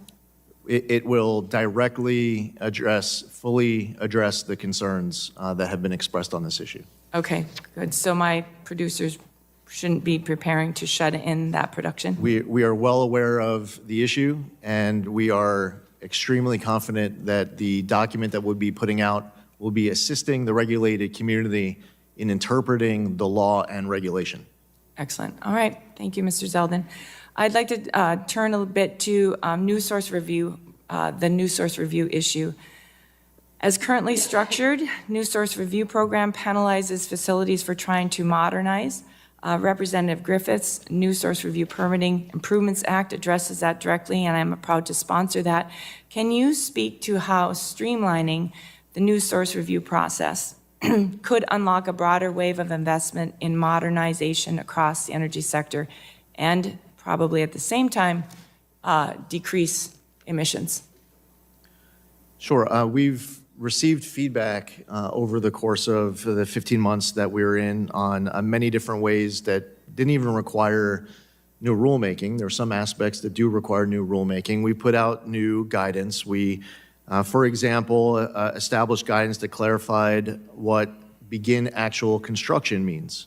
That guidance clarified that companies can build various parts of the facility as long as the building does not, with regards to the installation of emissions units or related activities, cross a particular value or threshold. We'd allowed companies at their own risk to construct their facility while they're going through the permitting process, allowing the companies to be able to operate. The begin actual construction, the interpretation of various aspects of new source review didn't even require new rulemaking for us to start to be responsive. We've received requests to go beyond that, which we are considering and planning to take action. Excellent. Would additional directive from Congress help you address that issue further? Yeah, absolutely. The Clean Air Act, which is landmark law that was passed, though, a half a century ago, includes many different opportunities for modernization, which I know is a very important priority of many members of this committee. And I've spoken to both the chairman of your subcommittee, who's here, Chairman Palmer, good to see you, as well as the chairman of your full committee. And I know that this is important to you as well. So as far as ideas, we have a list put together by the White House Council of Environmental Quality. EPA has ideas even further beyond the list that was put forth by the White House Council of Environmental Quality, and we look forward to working with you to implement any potential statutory changes to help go further. Thank you, Mr. Zeldin. I appreciate your leadership. This is a common sense area for improvement, and I yield back. Chair now recognizes the gentleman from Ohio, Mr. Landsman, for 5 minutes for his questions. Thank you, Mr. Chairman. Thank you, Mr. Zeldin, for being here, talking about the EPA budget.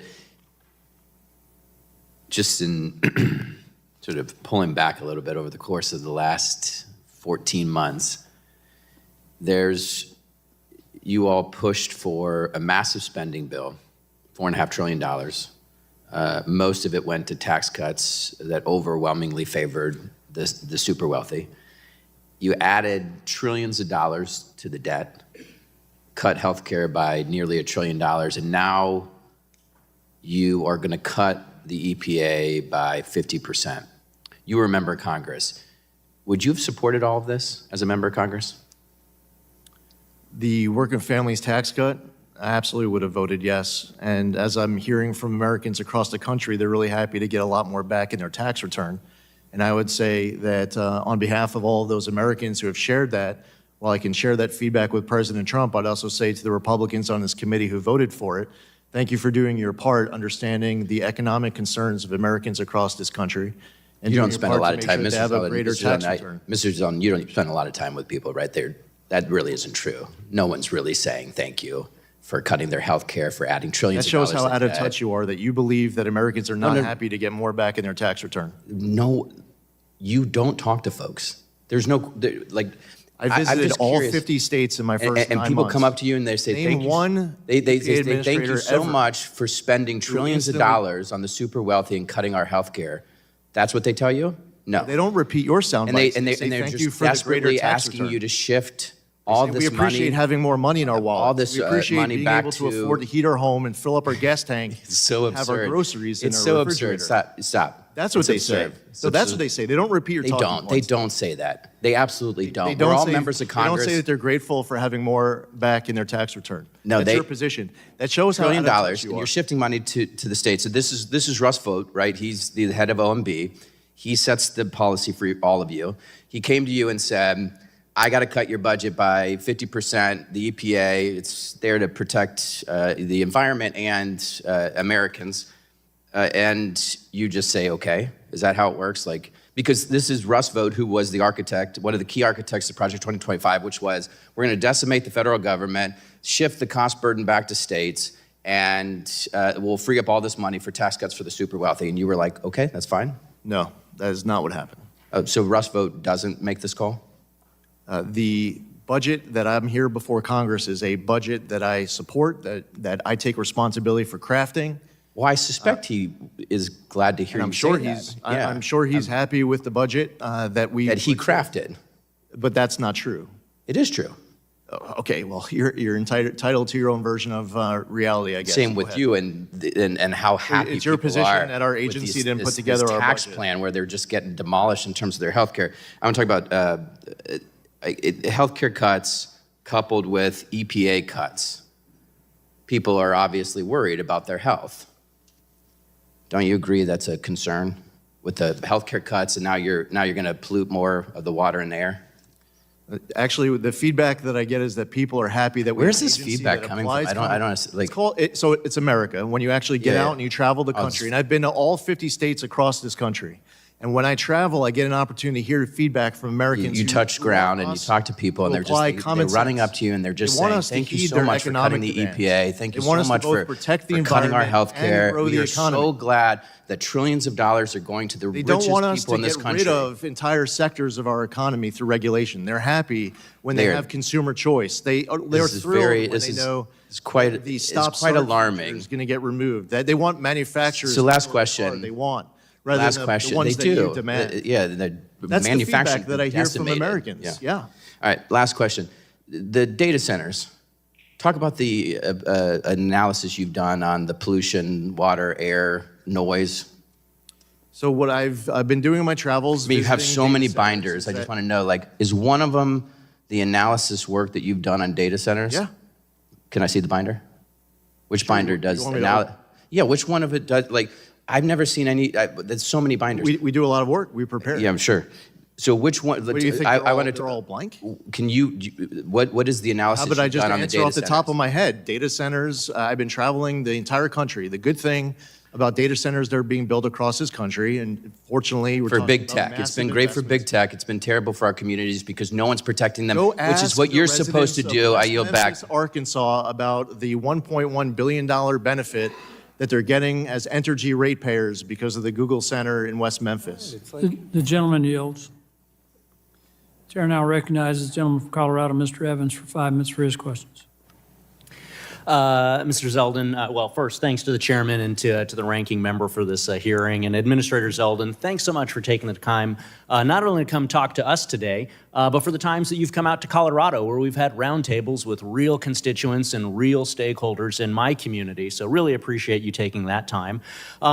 In those roundtables and other times, we've had conversations about common sense updates to the Clean Air Act to ensure that American job creators, the American consumer, the American economy is not unfairly punished for emissions outside their control, because I think we can all agree that one of the other things that has a negative outcome on people's health is poverty.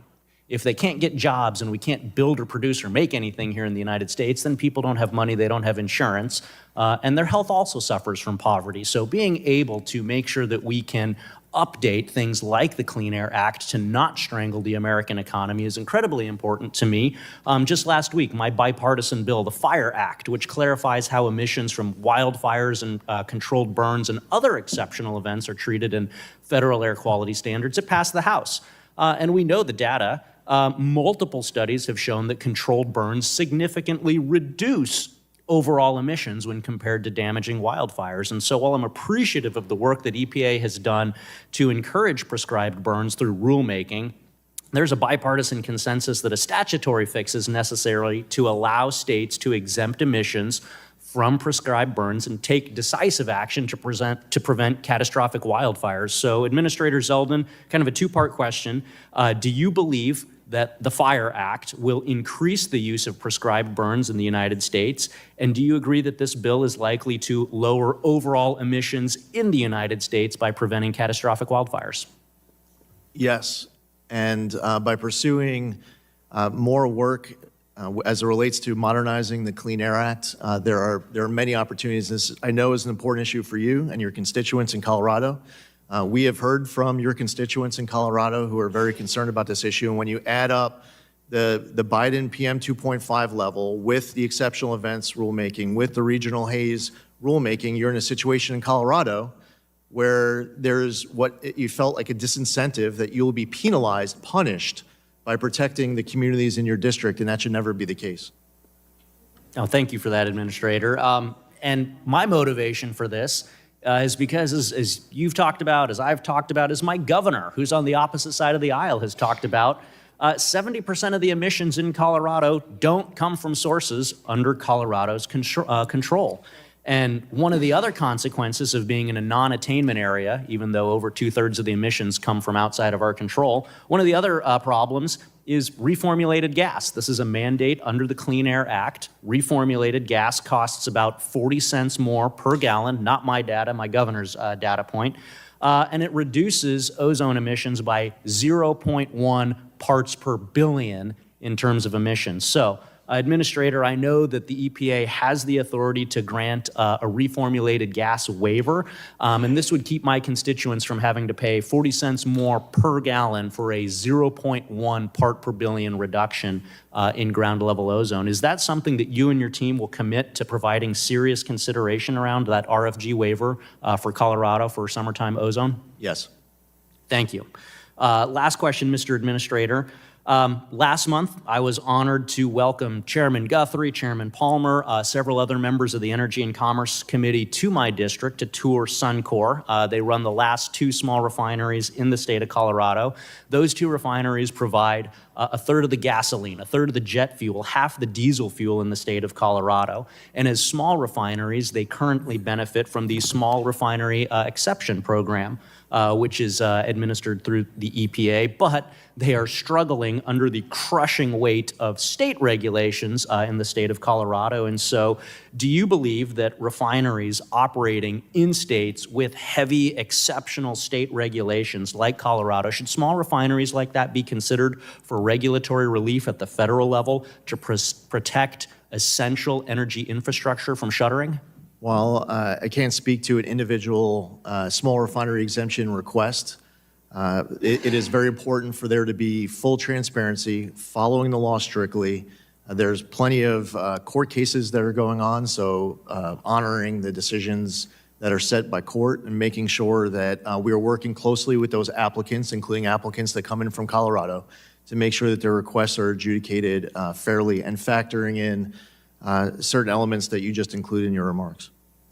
Thank you, Administrator. Yield back. Gentleman yields. Okay, can I let the wave-ons go first? Okay. Now I recognize myself for 5 minutes for questions. I'd just like to point out a couple of things, though, Mr. Administrator, that my colleagues keep attacking the working families tax cuts, and that's the bill that in which the Republicans put in $50 billion for transforming rural health care. There are whole areas of the country where women expecting a child might have to drive an hour, hour and a half just to see an OBGYN, and every one of my Democratic colleagues voted against it. There are 51.4 million senior citizens on Social Security didn't have to pay any income tax on their Social Security, and every one of my Democratic colleagues voted against that. There are people working in the tip economy, single moms that saw a tax cut, sometimes approaching $2,000, some more than that they could use to buy school supplies for the kids, maybe repair a car or get better housing, and every one of my Democratic colleagues voted against that. The middle 60% of income earners saw the largest after-tax income increase, raised take-home pay significantly for those, and every one of my colleagues voted against that.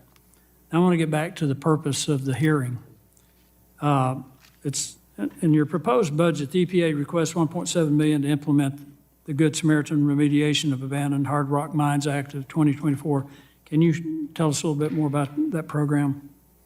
Sure, we have been working hard at implementing this. We plan on getting out the first few this year. Our goal is to get out the first 15 over the course of this administration. And we look forward to fulfilling our role and making sure that congressional intent is met and this program is well led and well executed. Well, the program would provide permits for remediators and so that they wouldn't face liability under the Comprehensive Environmental Response Compensation Liability Act, CERCLA. So I wanted to touch on a related issue. EPA's budget justification also discusses efforts to clean up PFAS contamination. At a hearing in December, the committee discussed concerns with regulating PFAS under CERCLA. As you know, last year EPA announced that it would maintain the previous administration's designation of PFOA and PFAS as hazardous substance under CERCLA.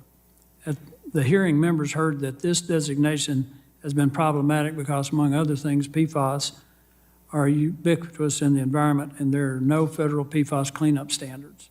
From what you and your staff are hearing and have concerns about liability for PFAS contamination hindered efforts to remediate and reuse properties potentially contaminated with PFOA, PFOS, and other substances?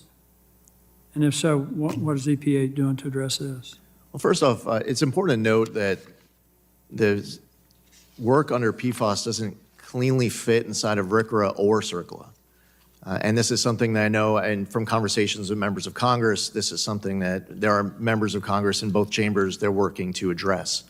One of the concerns that are brought up to me most often is that the passive receiver status of these local water systems, where they would have to pass off costs to their ratepayers. If a ratepayer has to pay to clean up PFAS contamination from their own water supply, that is against the principle of polluter pays. So for Congress to be able to work through this in amending federal statute to ensure that ratepayers don't have to pay to clean up their own PFAS contamination, that is an example of a way that these laws can be amended to fit better as it relates to PFAS cleanup. Could you talk briefly about the significance of the EPA guidance that was transmitted to an Arizona semiconductor fabrication plant regarding the definition of pre-construction activities and how it helps to streamline the new source review permitting scheme? Sure. In order to be able to move forward with the construction work without having to be delayed for years waiting for a permit, when something is inactive and then it's restarting, not to put them back at the beginning of the process when they're looking to restart a project that had already been permitted in the past. There are ways through the use of current rules where we were able to announce last September these changes on the pre-construction, permitting, through new source review. It was in direct response to what we heard from the regulated community to ensure that these projects can move forward rather than getting stalled for years. My time has expired. The chair now recognizes members who have waved on to the committee. I recognize the gentlelady from Florida, Ms. Castor, for 5 minutes for her questions. Thank you, Mr. Chairman. Mr. Administrator, the Trump administration's policies are inflicting higher cost on our neighbors back home. The way I characterize it, based upon what I'm hearing from my neighbors, is that it's soul-crushing when taken all together, whether it's higher grocery bills, the pain inflicted by illegal tariffs, higher electric bills, ripping away health care, or leaving them with much higher premiums. And, you know, folks look for folks up here to provide solutions. And I am so sorry to report to them, from representing a community that so values clean air and clean water, that the EPA is making it worse.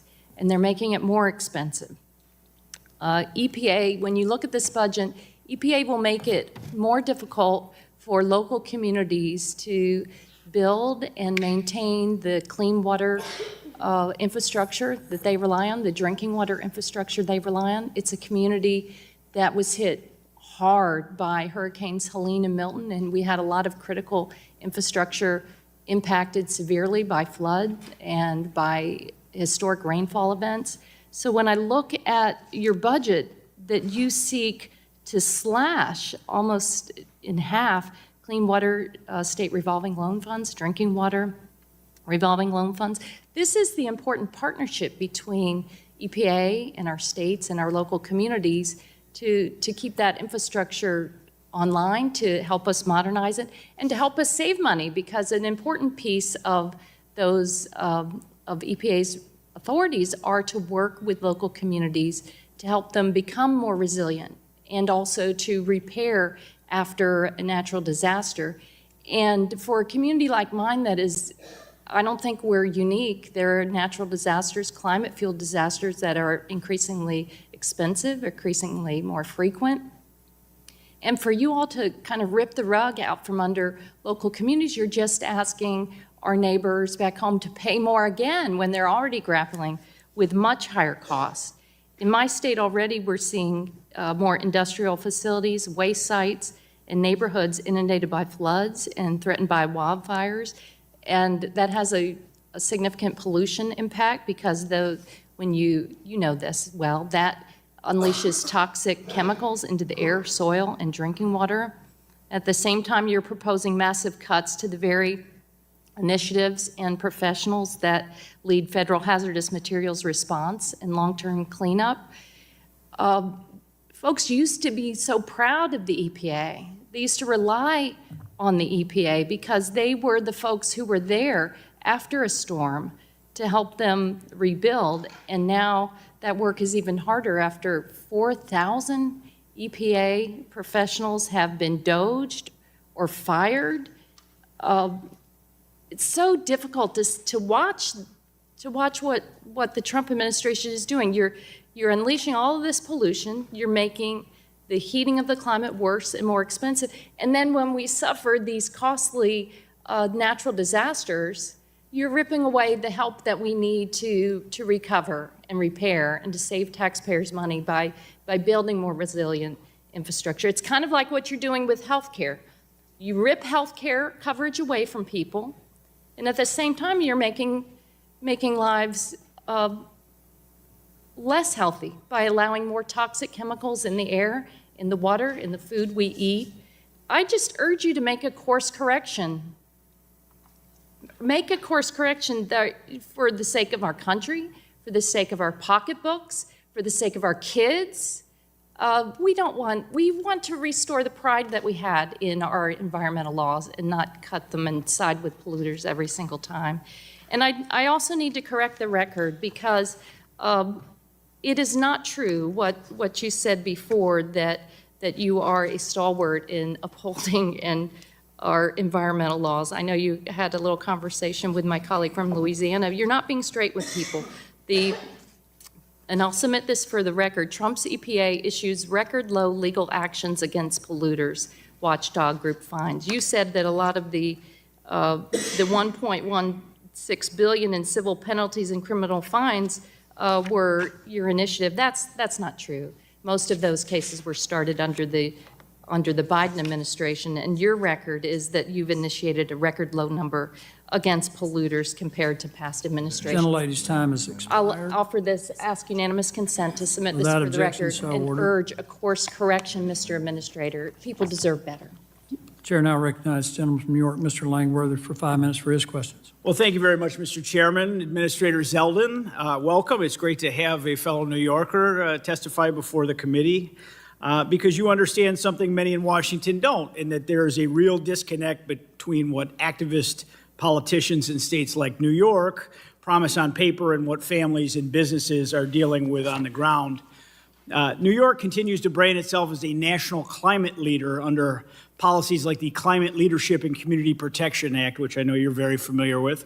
But the targets embedded in that law, 100% zero emission electricity, aggressive electrification mandates and rapid phase-outs of traditional fuel are increasingly colliding with reality.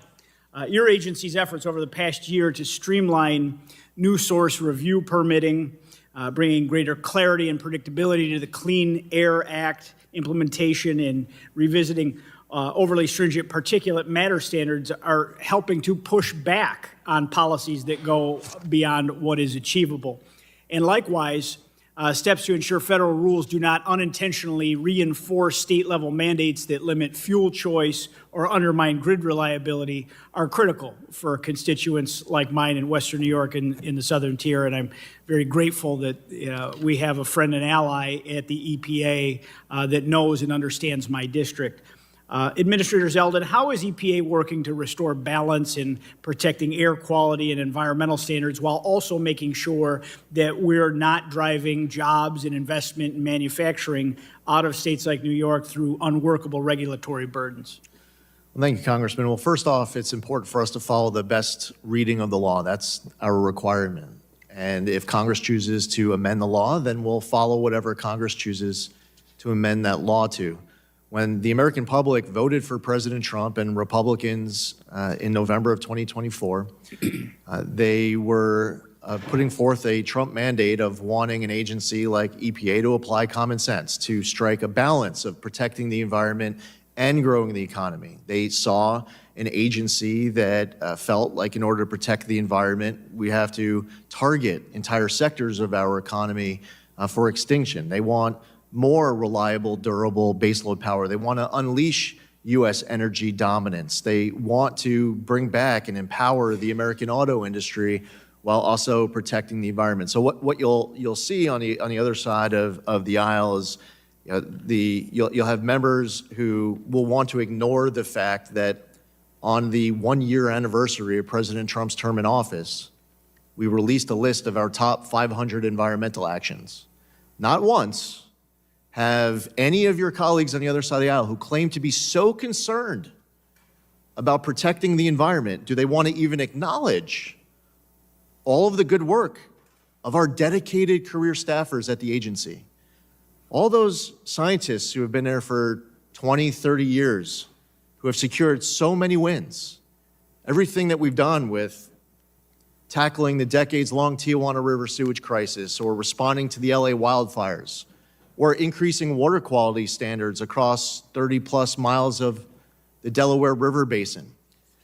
How can you be that concerned about protecting the environment when you want to make believe that this list doesn't exist? And I appreciate the fact, Congressman, that you have been so strong in advocating that we strike that balance, that we protect the environment and grow the economy, proving that we can do both. Well, thank you very much. You're doing a stellar job at the agency. Going to, my district has Cummins Engine, a very large driver of manufacturing. What is EPA doing to provide regulatory certainty for heavy-duty truck and engine manufacturers so that they can continue to invest and hire and operate in states like New York without being driven out by conflicting and unworkable requirements? Sure. Well, one is that we believe that manufacturers should be making what customers want, what customers demand, as opposed to what politicians and bureaucrats demand. We've seen these mandates coming out of the Biden administration, coming out of states like California, trying to bend the vehicle market to ideological whims, to try to achieve climate goals. And as a result, people are paying more for vehicles. They have a situation where manufacturers are building vehicles that just sit on lots and they aren't wanted. And I commend Congress for removing the electric vehicle mandates with the 3 Congressional Review Act actions that were taken last year. I commend this body, all of the Republicans on this committee who have engaged our agency to make sure that we're promoting consumer choice, that we are understanding the need to apply common sense, that we protect the environment and grow the economy, that we achieve both on behalf of your constituents. And I'm grateful for your advocacy. Thank you. I wish I had more time, and I yield back, Mr. Chairman. Someone yields. The chair now recognizes the gentlelady from Texas, Ms. Fletcher, for 5 minutes for her questions.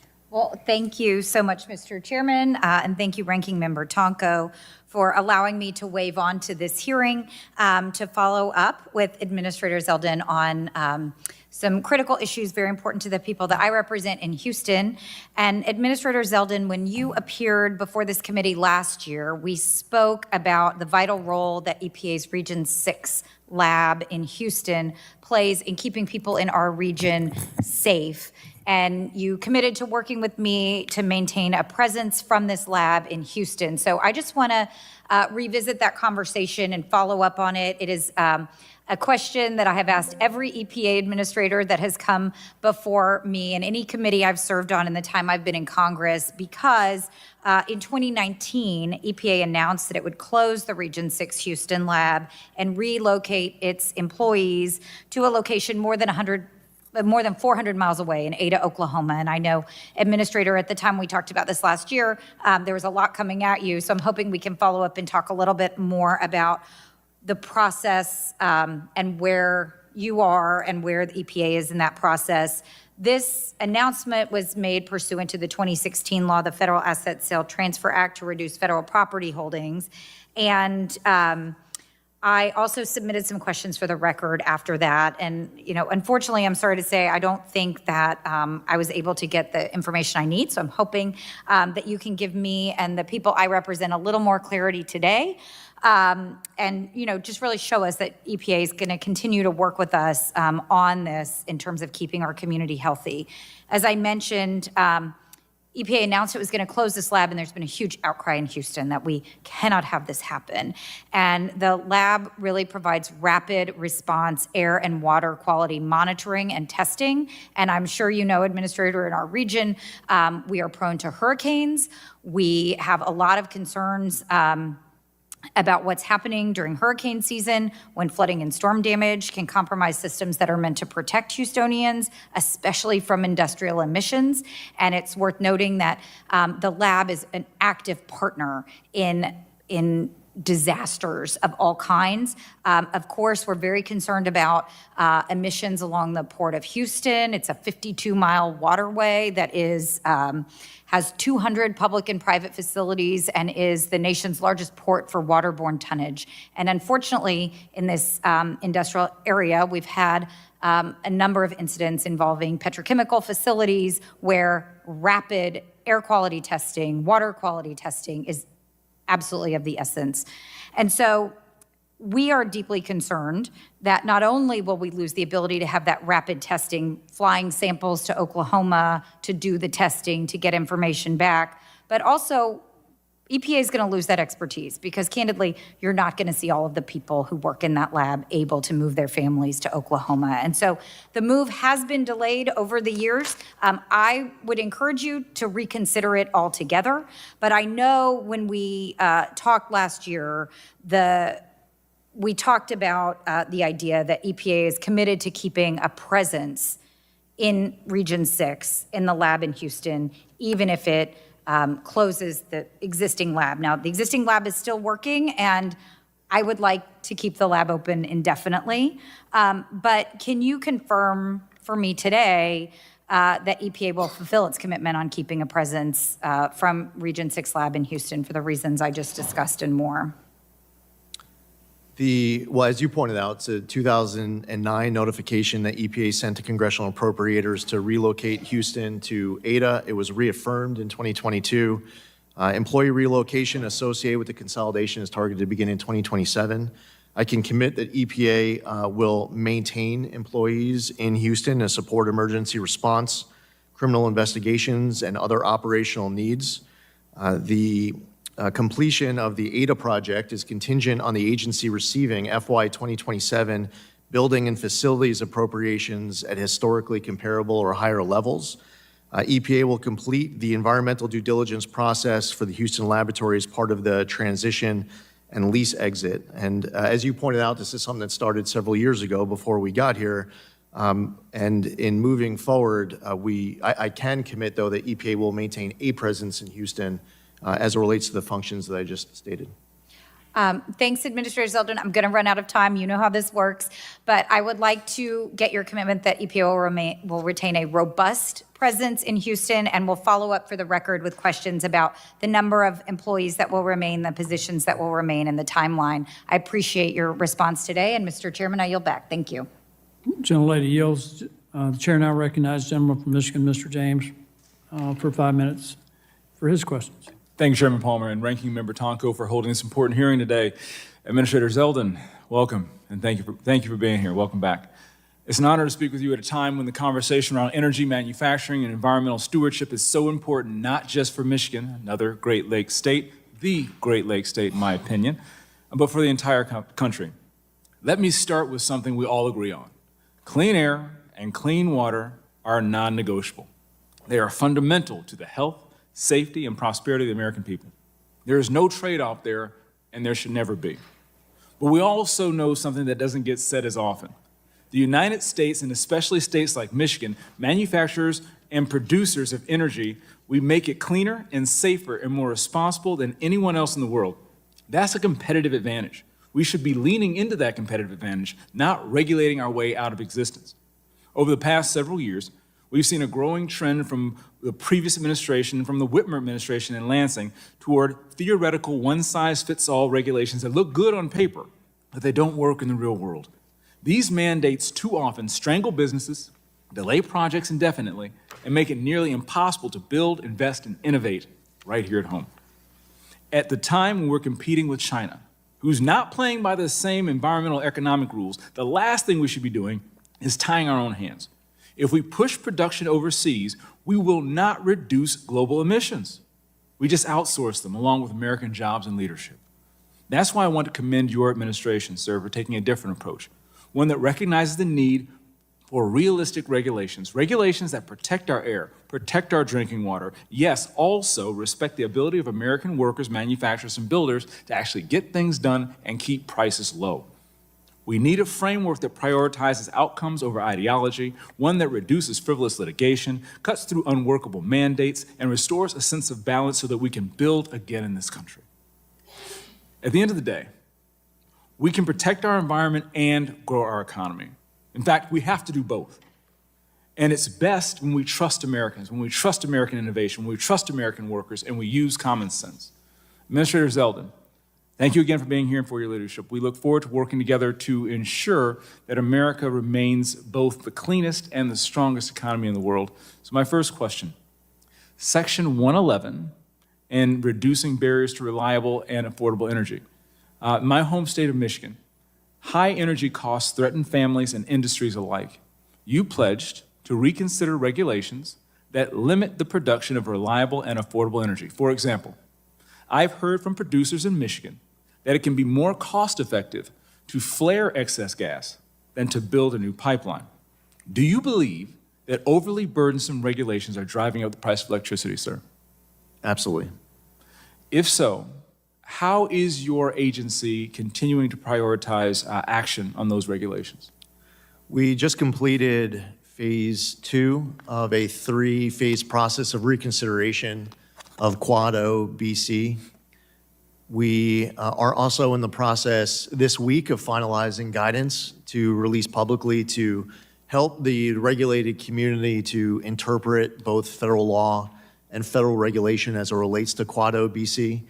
There's an upcoming May 7th deadline that if we don't put that guidance out, some worry that they might not be interpreting the regulation correctly, but that's not the end of the work. The reconsideration of Quad O BC was partially completed with the second phase. That work of reconsideration of Quad O BC will be completed during the third phase. Thank you. Last question. One of your goals for FY 2027 is to bring back and protect American auto jobs. Can you describe a little bit how that $103.9 million requested for this purpose will revitalize the American automotive industry? Well, it's really a combination of a lot of actions that we're taking inside of EPA as well as other agencies in the federal government. Working with Congress, Congress passed 3 congressional review acts to revoke Biden EPA waivers to the state of California. And you were one of the key leaders here in this chamber to make sure that this was done to protect the American auto industry, to revoke the California electric vehicle mandate, passed, signed into law. You saw an announcement with the Secretary of Transportation to reconsider CAFE standards. Just a couple of months ago, EPA announced the rescission of the 2009 endangerment finding, all the greenhouse gas emission standards on light, medium, and heavy-duty vehicles, as well as all off-cycle credits, including that almost universally despised start-stop feature.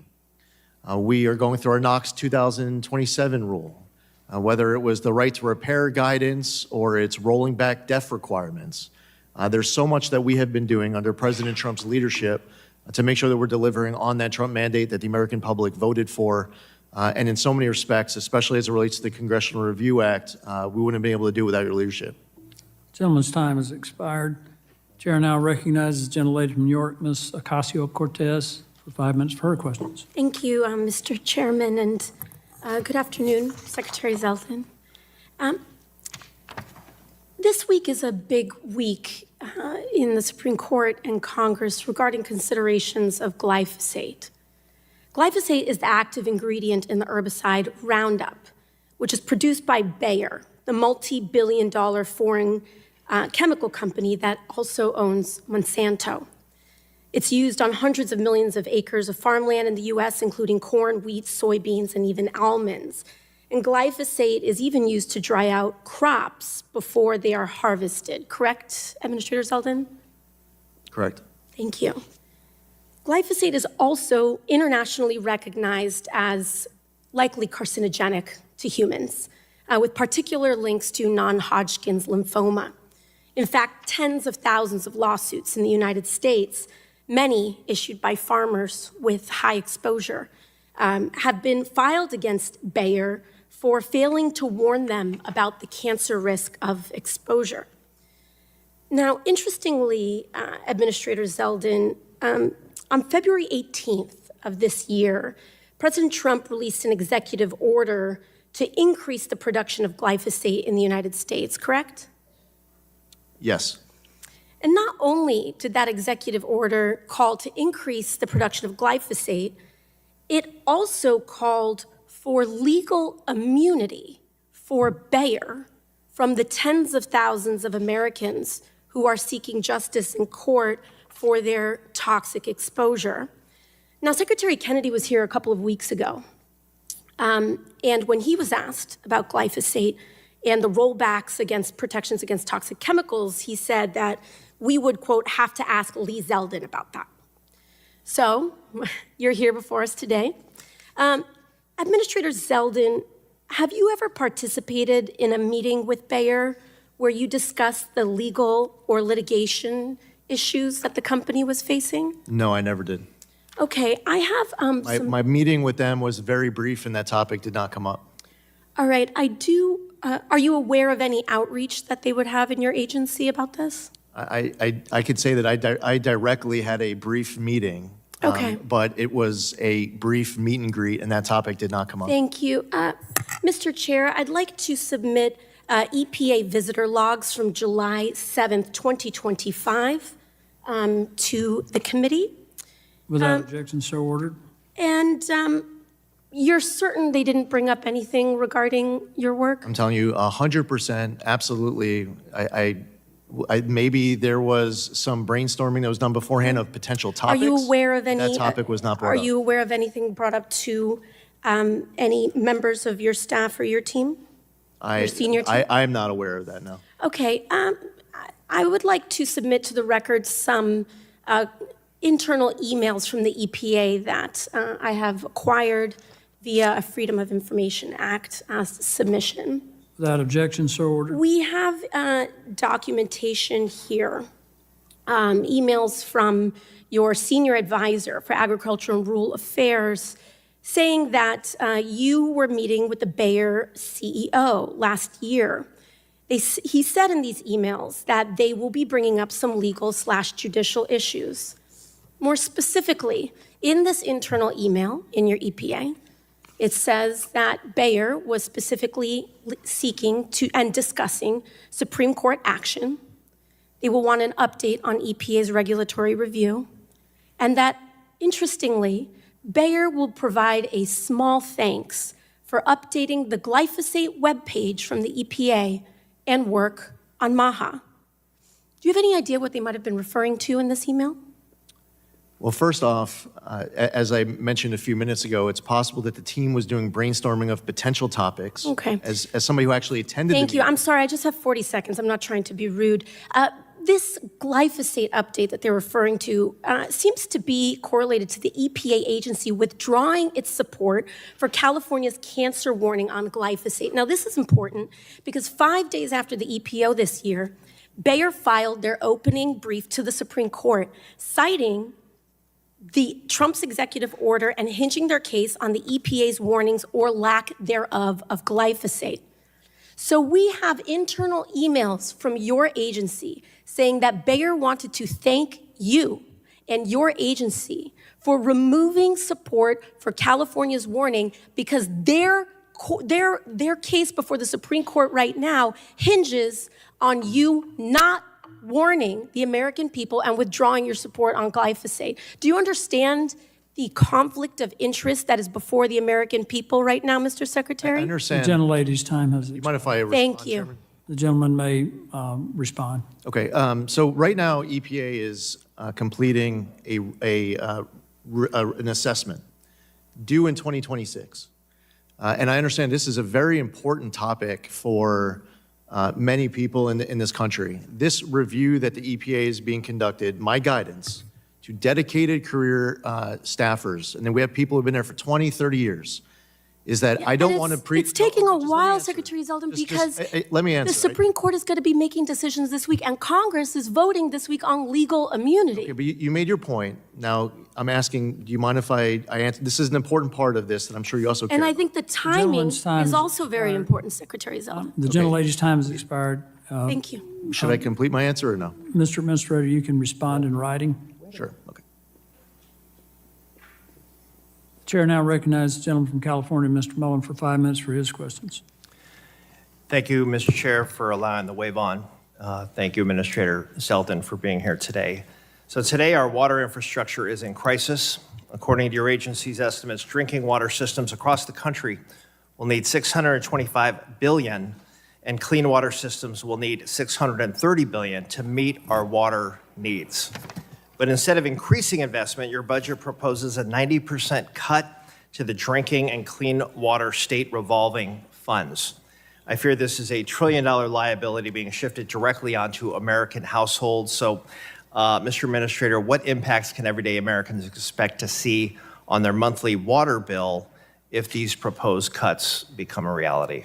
As I stated earlier, the President's FY27 budget does not include the amount that Congress is going to raid the revolving fund account. Now, I'm not opining on the merits of any earmarks of any congressionally directed spending, and I will say that there are many of these, the EPA administers, that are fantastic.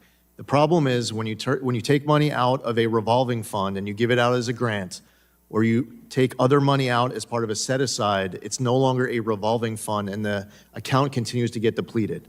So a great conversation that could be had right now is how do we ensure that the revolving fund is revolving, that you can fulfill the original congressional intent, but the EPA in the President's FY27 budget is not asking for your earmarks.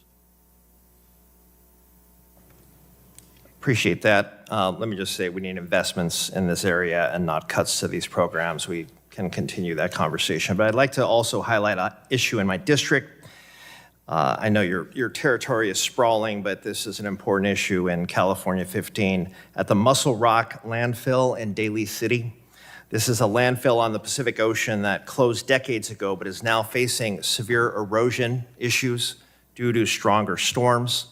We know there are many other sites across the country where legacy contamination is also a risk, yet the proposed budget slashes climate resilience and adaptation grants, infrastructure grants, and other programs that could help address this problem, not just in my district, but across the country. So, Mr. Administrator, how does the EPA plan to address these legacy contamination sites and the massive risks they pose to the surrounding communities? Well, part of our list of the 500 environmental actions that we took over the course of the first year of President Trump's term includes a lot of work on Superfund sites, on brownfield sites. We added new sites to the list. We were able to successfully delete other sites from the list because the Superfund work was completed.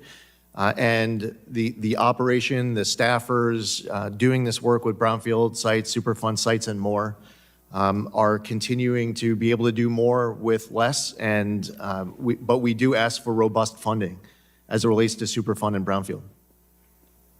And sir, could I just get your commitment to continue to have this conversation and work on these issues? 100%. Yeah. And your FY27 budget proposes to eliminate the San Francisco Bay program, which supports projects to restore ecosystems and improve resilience in my district, while other regional geographic programs would continue to receive federal support. So let me just say I'm very concerned about San Francisco Bay program, the Bay Habitat Restoration Program, in my estimation, being singled out. And I certainly hope politics isn't at play there, that that's somehow, in your mind at least, a substantive decision. But very concerned about that. I want to get that on the record. And with that, I yield back. The gentleman yields. I ask unanimous consent to insert in the record the documents included on the staff hearing document list. Without objection, so ordered. I'd like to thank Administrator Zeldin again for being here today. Members may have additional written questions for you. I'll remind members that they have 10 business days to submit questions for the record, and I ask the Administrator to respond to the questions promptly. Members should submit their questions by the close of business on Tuesday, May 12th. Without objection, the subcommittee is adjourned.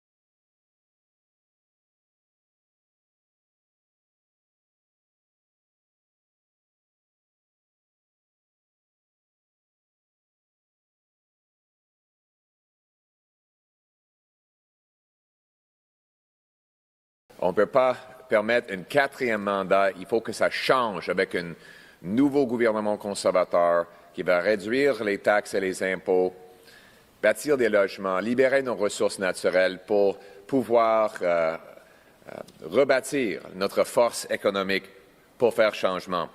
It's great to be here in Nova Scotia in this change election. And there is one word that describes the election: change. Change so you can afford food. Change so you can afford homes. Change that you're once again safe on your streets. After the lost Liberal decade of rising costs and crime and a falling economy under America's thumb, we cannot afford a fourth Liberal term. We need change, and that is what Conservatives will bring. Today, we're here with our incredible team that will bring that change. We have, is Rick Perkins here? Where's Rick? Rick Perkins. Rick Perkins.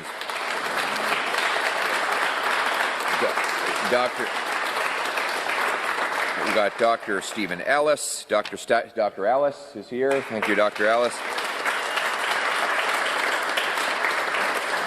Rob Batherson, obviously, who spoke already. We've got Joe Hurdle, Marc Boudreau, and Chris Dogdamont. And we're here today with our plan to bring change. You know, after this lost Liberal decade, we need change, and we need a plan to deliver that change. Change to lower the cost of living, change so that our youth can afford homes, change to bring safe streets, good jobs, and powerful paychecks, to unleash our resources in order to stand up to the Americans from a position of strength, again, for a change. Over the next 4 years, my plan will cut the Liberal deficit by 70%. With less bureaucracy, consultants, foreign aid, and bureaucracy. We're going to cut handouts to insiders, and we're going to unleash our economy to build more homes and develop our resources. By contrast, Mr. Carney's planned deficit is going to be even higher than what Justin Trudeau promised.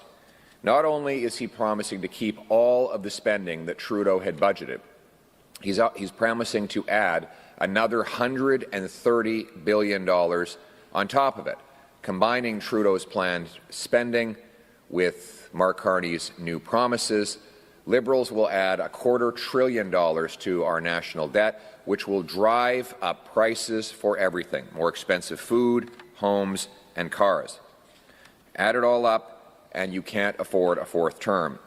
To pay for the debt, the Liberals will have to print even more money, hike taxes even higher, with inflation driving up the costs and preventing our people from affording a decent life, just like they did for the last 5 years when Mark Carney was acting as Justin Trudeau's economic advisor.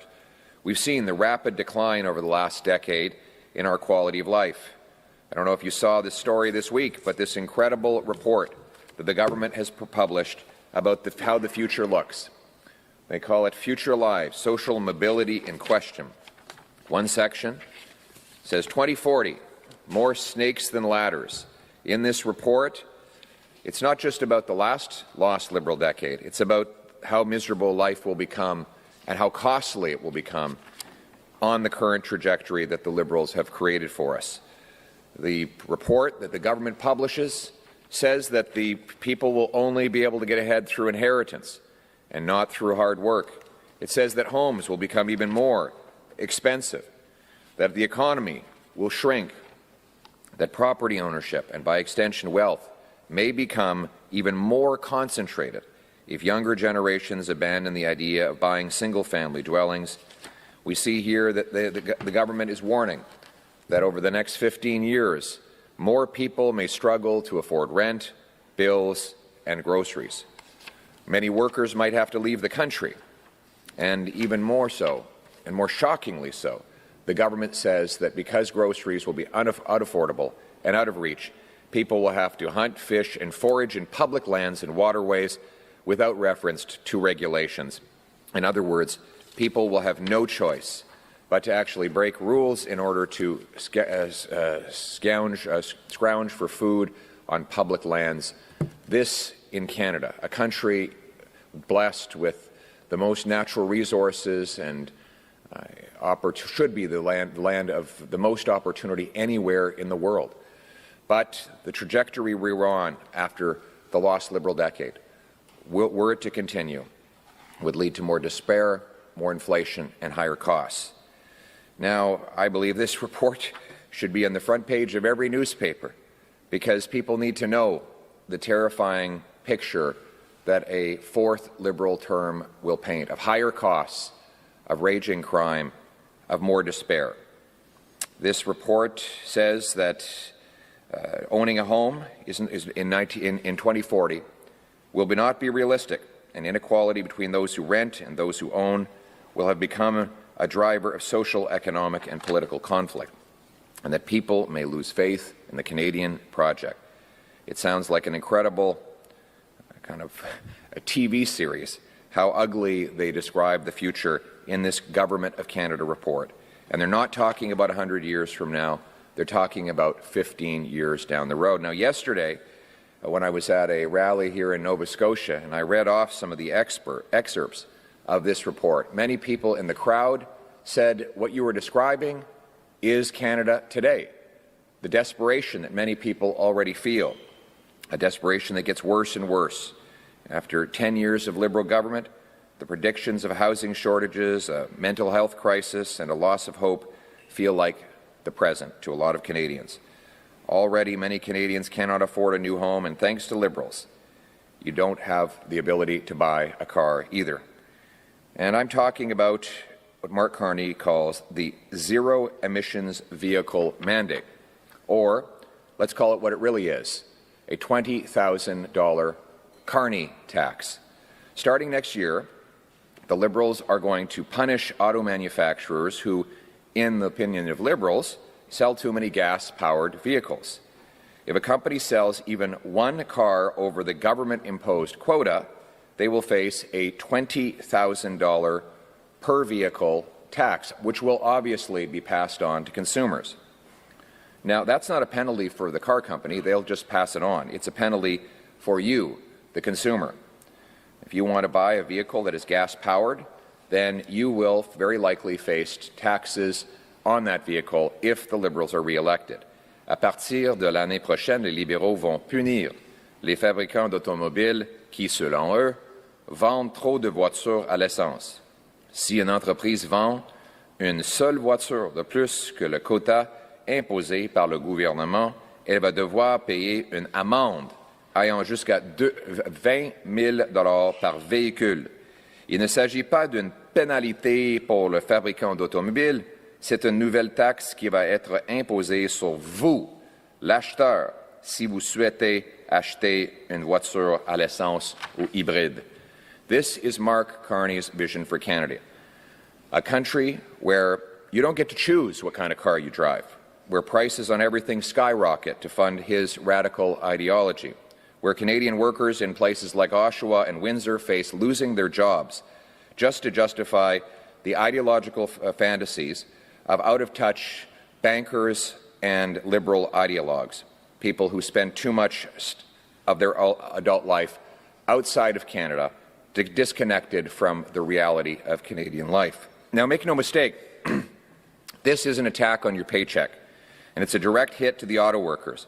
Independent economist Dr. Ross McKittrick estimates that this Liberal ban on gas-powered vehicles and the attacks that it applies on the remaining vehicles that are allowed to be sold will kill 38,000 Canadian auto sector jobs and cost our economy $138 billion.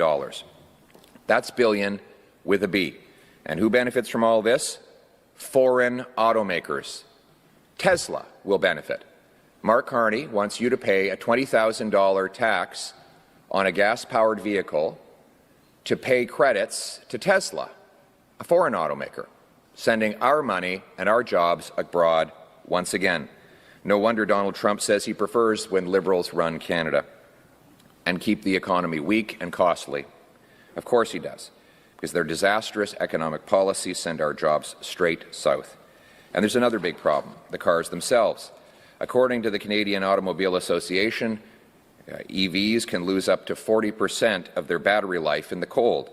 And that number comes from tests between -7 and -15. We all know that in Canada it gets a lot colder than that. So try in Saskatchewan in January when it's -25 or colder. Ne vous y trompez pas, cette politique est une attaque sur votre chèque de paie. Et elle frappe directement nos travailleurs dans le secteur d'automobile. Des économistes indépendants comme Ross McKittrick estiment que ce mandat pourrait supprimer 38 000 emplois dans l'industrie automobile et coûter 138 milliards de dollars à notre économie. On parle de milliards. Et qui va profiter? Tesla. Les fabricants de voitures étrangers, les travailleurs américains. Même Donald Trump dit qu'il préfère que les libéraux restent au pouvoir. C'est bien évidemment parce que leur politique économique envoie nos emplois directement à son pays. Et il y a un autre gros problème, les voitures elles-mêmes. Selon l'Association canadienne des automobilistes, les véhicules électriques peuvent perdre jusqu'à 40% de leur durée de vie de leur batterie dans le froid. Et ce chiffre vient des études qui ont été faites entre -7 et -15 degrés. Donc, essayez dans Saskatchewan en janvier ou bien une autre autoroute dans le Grand Nord du Canada où il fait -25 degrés. But Mr. Carney won't stop with taxing gas-powered vehicles. He wants to get rid of those vehicles altogether. Listen to the quote from his book, which he wrote just 4 years ago. Carney wrote that we need to, quote, use the regulatory policy to frame the future direction of our economy, such as explicit timetables to phase out internal combustion engines. These measures are critical, he says, and that's exactly what he plans to do.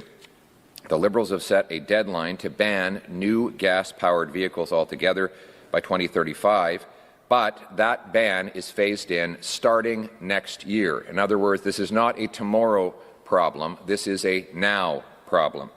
Dealerships like this one across Canada have no idea how they're going to meet these timelines, how they're going to continue operating and selling vehicles. Many will have to lay off salespeople and other staff, and many more will have to raise prices dramatically on Canadian consumers. This at a time when our economy is at record weakness and our consumers are taxed to the max. Mr. Carney doesn't care if your family has to choose between affording a warm home or a working car. He doesn't care if a young couple trying to start a life can't afford their first vehicle.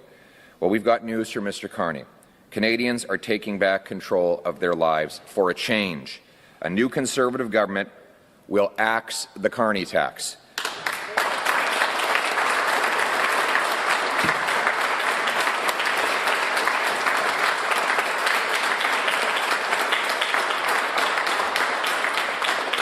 We will axe the Carney tax for a change. We will axe the Carney tax to revitalize our auto sector and to make vehicles more affordable. No $20,000 tax on gas-powered cars, no permanent bans on the cars you love and rely on. Let me be clear, I have nothing against electric cars. If you want one, buy one. Free choice. Make your own decision. I encourage you to buy one that's made in Canada, and I go even further to say that a Conservative government would bring real change and axe the federal sales tax on any vehicles made in Canada so that you can save by buying Canadian.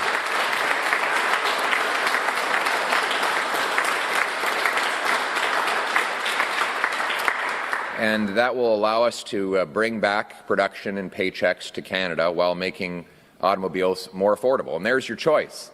You vote Conservative, and you get a tax cut on a Canadian-made car. You vote for the Liberals to have a fourth term in power, and you vote for a $20,000 tax on Canadian-made automobiles, all to benefit Tesla and other foreign automakers. Conservatives will put you back in the driver's seat for a change. You will decide what's good for you and your family. You will decide what to do with your money. Conservatives will maintain clean incentives and continue to back the auto sector. We will honor all agreements for the auto sector that the government has made, but we will not force Canadians to pay a $20,000 tax on automobiles. We will continue to support the battery plants, the EVs, and the other commitments the government has made, because we don't believe in tearing up agreements. We believe in supporting Canadian jobs right here in Canada, and we will go even further with powerful incentives for Canadians to buy Canadian-made automobiles, like axing the GST on those purchases. Un gouvernement conservateur va supprimer la taxe sur les véhicules dès son premier jour au pouvoir. C'est fini les quotas, c'est fini la taxe de 20 000 sur les voitures à l'essence, c'est fini les interdictions permanentes sur les voitures que vous aimez et dont vous dépendez. Soyons clairs, si les gens veulent une voiture électrique, ils devraient pouvoir le choisir. C'est un choix personnel que nous respectons, mais nous n'allons pas forcer ce choix sur les Canadiens. C'est une liberté de choix. Mais dans les régions, des gens ont besoin de leur voiture. Je vais mettre fin à la guerre contre l'auto des libéraux et du Bloc. Moi, je crois que les Canadiens devraient pouvoir choisir. Les gens dans les régions du Québec ne peuvent pas survivre seulement avec les voitures électriques. Ils ont besoin d'un char à l'essence et à diesel. Et on va aussi supporter les autoroutes au lieu d'essayer de mettre tout dans les voitures électriques et un tramway. À Québec, le choix, c'est entre les libéraux et le Bloc qui veut simplement un tramway, ou les conservateurs qui favorisent un troisième lien. On va respecter tous les accords existants relatifs à la construction d'usines de véhicules électriques parce que nous respectons les contrats. We will make sure that government policy follows common sense instead of being driven by fantastical liberal ideologies that drive up your cost of living and drive our jobs out. A government that gives you choice instead of hoarding control for itself. No more carny tax. No more carny quotas. No more liberal bans on cars Canadians want to drive. And we won't stop there. We will make bold changes so that your life becomes affordable. We will cut income tax by 15%, so your hard work pays off and you bring home more of each dollar you earn. We will axe the sales tax on new homes and incentivize municipalities to cut their development taxes to bring down housing costs by $100,000. We will sell off federal land to build 300,000 additional homes, and we will incentivize all levels of government to speed up building permits by 15% every year, all of which will lead to 2.3 million new homes built over the next half-decade. This will allow us to bring home jobs for construction workers and homes for deserving families. The choice in this election is about change. It could not be more clear. After a lost Liberal decade of rising costs and crime, are we going to elect the Liberals for a fourth term with a reckless plan by Mark Carney to add even more spending than Trudeau?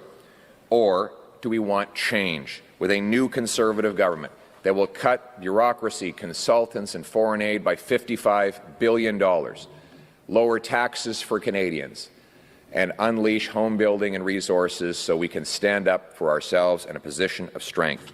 After the lost Liberal decade, we can't afford 4 more years. Struggling Canadians can no longer afford to pay exorbitant grocery bills, housing bills, and now automobile bills. We need a new Conservative government that will focus relentlessly on bringing down the cost of living, ending Liberal inflation, restoring Canada's promise, where hard work gets you a beautiful life in a nice, affordable home on a safe street under our proud flag. That's what it means to bring change. Now, let's bring it home. Thank you very much. Thank you. Merci beaucoup. We will now take questions from the floor. Please say your name and outlet. Hi, it's Sheldon McLeod from MBS News. The parties, the leaders for the last number of weeks, for the last number of years have been telling us how they are different from each other, but after Monday, whoever forms government, the Prime Minister will be the Prime Minister of the entire country, not just the supporters that they have. So what is your plan to bring our country together to head on, to face the challenges that are in our future? Yes, that's a very good question. Canadians have been divided by their government over the last decade. They've been told to turn against each other. I think that's the wrong way. The right way is to bring our people together. And, what unites this country is what I call the Canadian promise, that doesn't matter where you come from. It matters where you're going. If you work hard, you should get a great life. It doesn't matter if you've been here your family's been here for 6 generations, or if you've been here for 6 weeks. If you're prepared to put your shoulder to the wheel and work hard, you should give a great life and a beautiful home on a safe street. And I'm going to rekindle that promise and unite people around that purpose. We are one country. We're a proud country. And I owe everything to this country. It gave me a start from a very humble beginning to be able to stand before you at this stage. And I'm going to give that back. My goal is to make sure that every single kid who's born in this country has that same opportunity. Every single senior that's worked hard their entire life has a dignified retirement.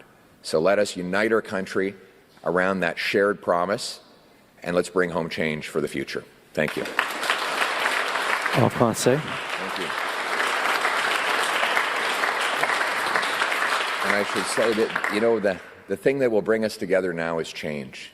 We need change. We need change now more than ever. Change so that people have hope again, something that has been lost these last few years. And change is going to be on the horizon on Monday.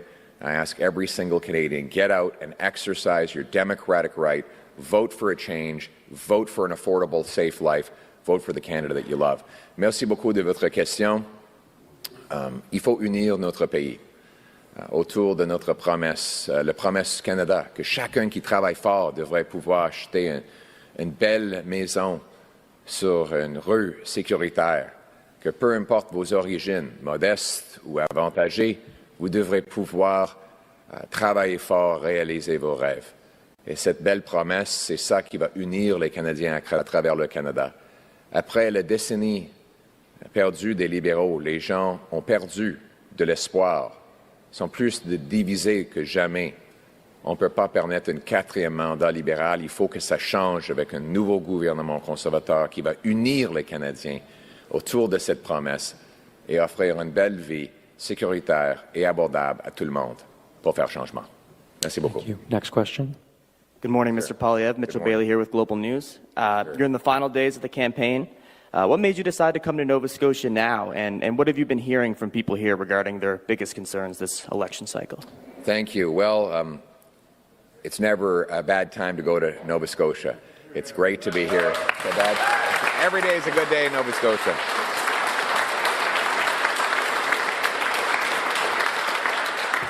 In fact, I think my friend Rick Perkins here thought that we should spend all of the 36 days of the campaign in Nova Scotia and never leave, which it's an incredible honor to be back. And what I'm hearing is that people want change. They want change. After a lost Liberal decade, Nova Scotians cannot afford to eat, heat, or house themselves. Housing costs have risen more in Halifax than in any other city in the country. The drug addiction crisis and crime crisis is raging out of control, and we can't afford a fourth Liberal term of rising costs and crime. The people of Nova Scotia and Canada need a change. Change so that they can afford food and housing, change so that they're safe on their streets, change to put Canada first. That is our mission, and we're here with a plan to deliver that change, a plan that, in fact, is called change. It will give Nova Scotians back their paychecks by lowering income tax by 15%. It will axe the federal sales tax on new homes. It will lock up violent criminals to keep Canadians safe nationwide. And so I'm here with a hopeful message for Nova Scotians that a bright future and a wonderful change is just around the corner. If you vote for a Conservative government, you will get that change. We will unite our country. We will restore its promise. Thank you very much. En français.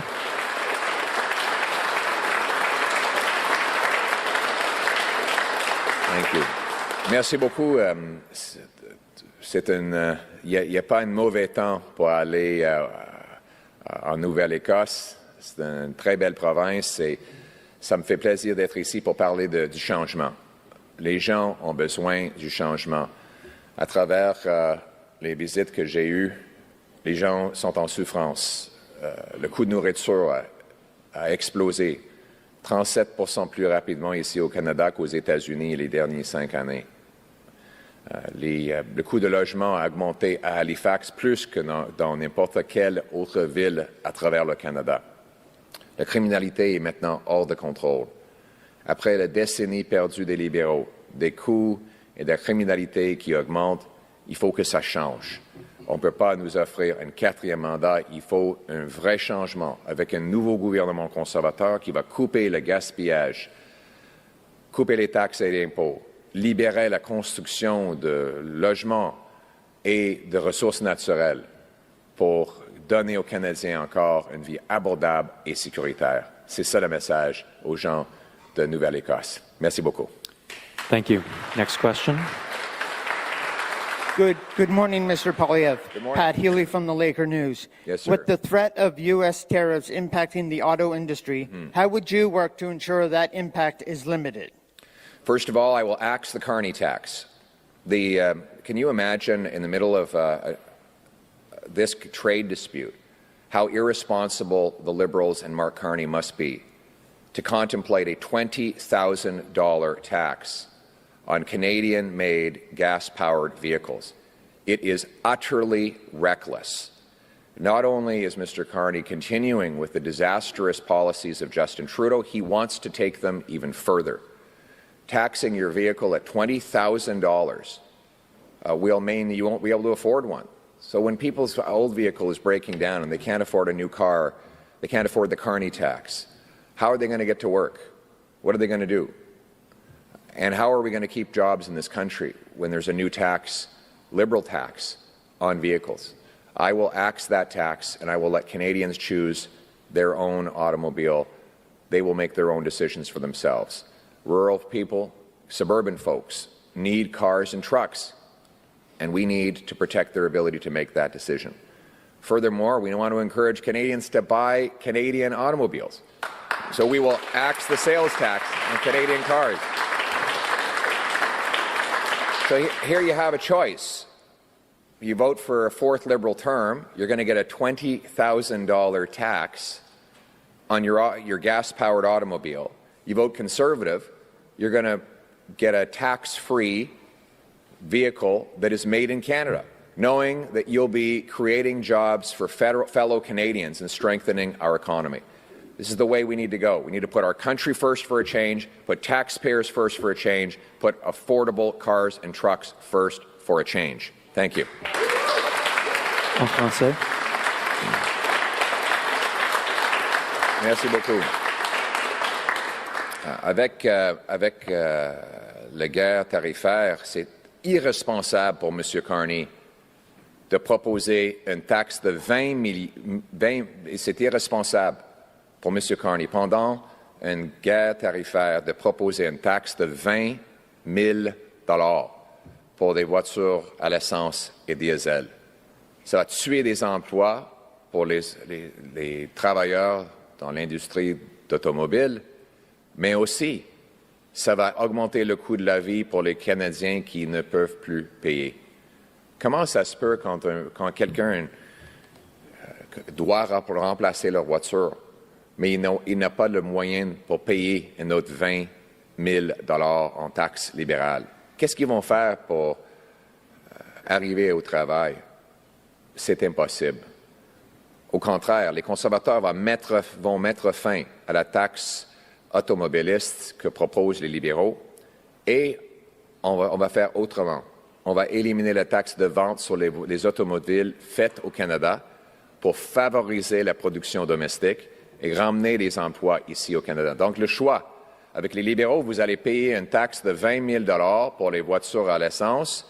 Avec les conservateurs, vous allez payer moins, aucun TPS sur les nouvelles voitures et des camions faits au Canada. C'est ça le choix. Un autre quatrième mandat des libéraux qui vont augmenter les prix pour tout, ou bien un changement avec les conservateurs qui vont couper le gaspillage, réduire les impôts et rendre la vie plus abordable. Merci beaucoup. Thank you. We will now go to the final question. Bonjour, Émilie. Bonjour. Émilie Descoteaux, Radio-Canada. Bonjour. On a appris que le président américain avait parlé du 51e État dans son appel avec Mark Carney, alors que le premier ministre nous avait pourtant dit que Trump avait respecté la souveraineté du Canada lors de leur discussion. Comment vous interprétez ça? M. Carney a dit au contraire. Je n'étais pas là. C'est clair que M. Carney doit expliquer cela. Je n'étais pas sur l'appel, mais je vais dire que le Canada ne serait jamais un État américain. Il faut défendre notre souveraineté. Et ça veut dire se concentrer sur ce que nous pouvons contrôler. Qu'est-ce qu'on peut contrôler? On peut renverser les politiques désastreuses, libérales, que M. Carney a conseillées à Justin Trudeau. Les politiques d'augmenter les taxes, les dettes et l'inflation et d'expulser 500 milliards de $ d'investissements aux États-Unis. Les politiques qui ont bloqué nos ressources naturelles et donné notre pétrole aux Américains et aux prix bas. On doit renverser toutes les politiques libérales qui ont causé cette dépendance, parce qu'après une décennie perdue des libéraux qui a augmenté le coût et fait chuter notre économie, on ne peut pas payer le prix d'un quatrième mandat libéral. Il nous faut un changement avec un nouveau gouvernement conservateur qui va couper le gaspillage, la bureaucratie, les taxes et les impôts, libérer la production de nos ressources et de la construction des maisons et ramener nos emplois ici pour tenir tête aux Américains avec la force. In English as well? Are you? Thank you. That concludes today's press conference. All right. Thank you. Thank you. Yeah. Well, that's a question for Mr. Carney to answer. I wasn't there. But what's clear is we will stand up for our sovereignty. We will never be an American state. and we will focus on what we can control, which is to reverse the disastrous liberal economic policies that Mark Carney advised Justin Trudeau to take, which have driven up the cost of living and driven our jobs south. My approach is to bring change. Change by cutting bureaucracy, taxes, and bringing down the cost of living. Change by unleashing the construction of new homes and Canadian resources to bring back the $500 billion that Liberals pushed south. Change so that Canadians can create jobs here at home. My plan will cut taxes on work, investment, home building, and energy so that we can unleash production and powerful paychecks and stand up for our country from a position of strength for a change. Thank you very much. Thank you, everyone. That concludes today's press conference.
That's fine. The subcommittee will come to order. I'd like to welcome everyone to today's fiscal year 2027 subcommittee markup of the National Security, Department of State, and Related Programs Appropriations Bill. Let me start by thanking Chairman Cole for his invaluable leadership on the appropriations of the Appropriations Committee and for his commitment to ensuring that Congress upholds its responsibility to provide the tools necessary to safeguard our national security. I also want to thank my friend, and I'll say more about her during the full committee markup, Lois Frankel, Ranking Member Delora as well, and all the members of this subcommittee for your ideas and your insight, which were really instrumental in developing this bill. Excuse me. The bill before us is the next step in our historic efforts to strengthen our national security while reducing spending. Under Chairman Cole's leadership and with the support of our colleagues, this Republican majority has delivered nearly $12 billion in responsible cuts to spending under the purview of this subcommittee since 2023. The FY27 bill continues this effort with an additional $2.7 billion in cuts from the enacted level. Now, the greatest long-term threat to our stability, to our country's stability, and to our security is the debt. And this bill makes disciplined decisions to continue reining in spending. Yet, our national security priorities are funded at or above prior year levels. The bill maintains $1.8 billion for partners in the Indo-Pacific, including $500 million in military assistance for Taiwan and robust funding for the Philippines and our partners in the Pacific Island countries. It provides unwavering support for Israel and fully funds the United States-Israel Memorandum of Understanding by providing $3.3 billion in security assistance. Other key partners and allies in the Middle East, such as Jordan, Egypt, continue to be strongly supported. Now, recognizing the valuable partnerships in the Western Hemisphere, which continue to expand and realign under the leadership of President Trump and Secretary of State Marco Rubio, the bill increases support for our friends and allies, such as Paraguay, Argentina, and Costa Rica. As part of this effort, the bill increases funds to counter narcotics and related law enforcement efforts, including investments to combat the trafficking of fentanyl, which has devastated every community in America. It also continues strong support for a democratic transition to freedom for the people of Cuba, Venezuela, and Nicaragua. The bill supports the America First Opportunity Fund, which enhances the United States' leverage abroad and enables a rapid response to crisis or to strategic opportunities. It continues the National Security Investment Program account, which supports efficient, targeted deployment of programs that support the United States of America's national security interests. Now, last year, the subcommittee focused on how to responsibly transition PEPFAR, that program that we all know so much about, back to partner countries that are capable, those that are capable and ready. PEPFAR is a great success story. But most of us, I think, agree that the program, frankly, like any program, should not just go on forever and ever and ever in perpetuity. So working alongside the administration, countries are now committing significant sums of their own resources as part of the America First Global Health Strategy. So again, enabling this committee to responsibly reduce funding while achieving the same outcomes. Just as critical as what the bill funds is what it does not fund, and how it strengthens conditions, priorities, oversight, and demands accountability for every dollar spent. The bill prohibits funds to the People's Republic of China and the Communist Chinese Party, and prohibits funds to other countries from being used to repay debt owed by those countries to China. It also requires opposition to lending to the PRC within the multilateral development banks. The bill continues a key provision adopted in the prior year, which blocks assistance to anyone that supports, finances, or facilitates the operation of the Cuban Ministry of the Revolutionary Armed Forces or the Ministry of Interior. It continues the prohibition on all assistance to the Taliban and puts America first by withholding funds for Mexico until it delivers water owed to the United States in accordance with the terms of the 1944 Water Treaty. Assessed funding for the United Nations is cut by $1.8 billion. Now, here's also some, I think, key issues. No funds are included for the United Nations regular budget, and funds are prohibited to the World Health Organization, the United Nations Commission of Inquiry against Israel, the United Nations Relief and Work Agency, commonly known as UNRWA, the mal-named United Nations Human Rights Council, the Office of High Commissioner for Human Rights, the International Criminal Court, and the International Court of Justice, just to start.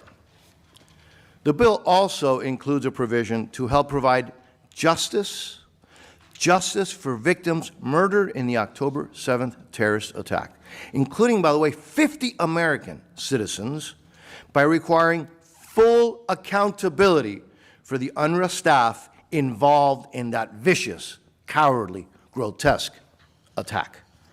In addition, the bill includes a new provision cutting off funds to any international organization that refuses to cooperate with the Inspector General, and the Inspector General's investigation on whether October 7th terrorists are on its staff.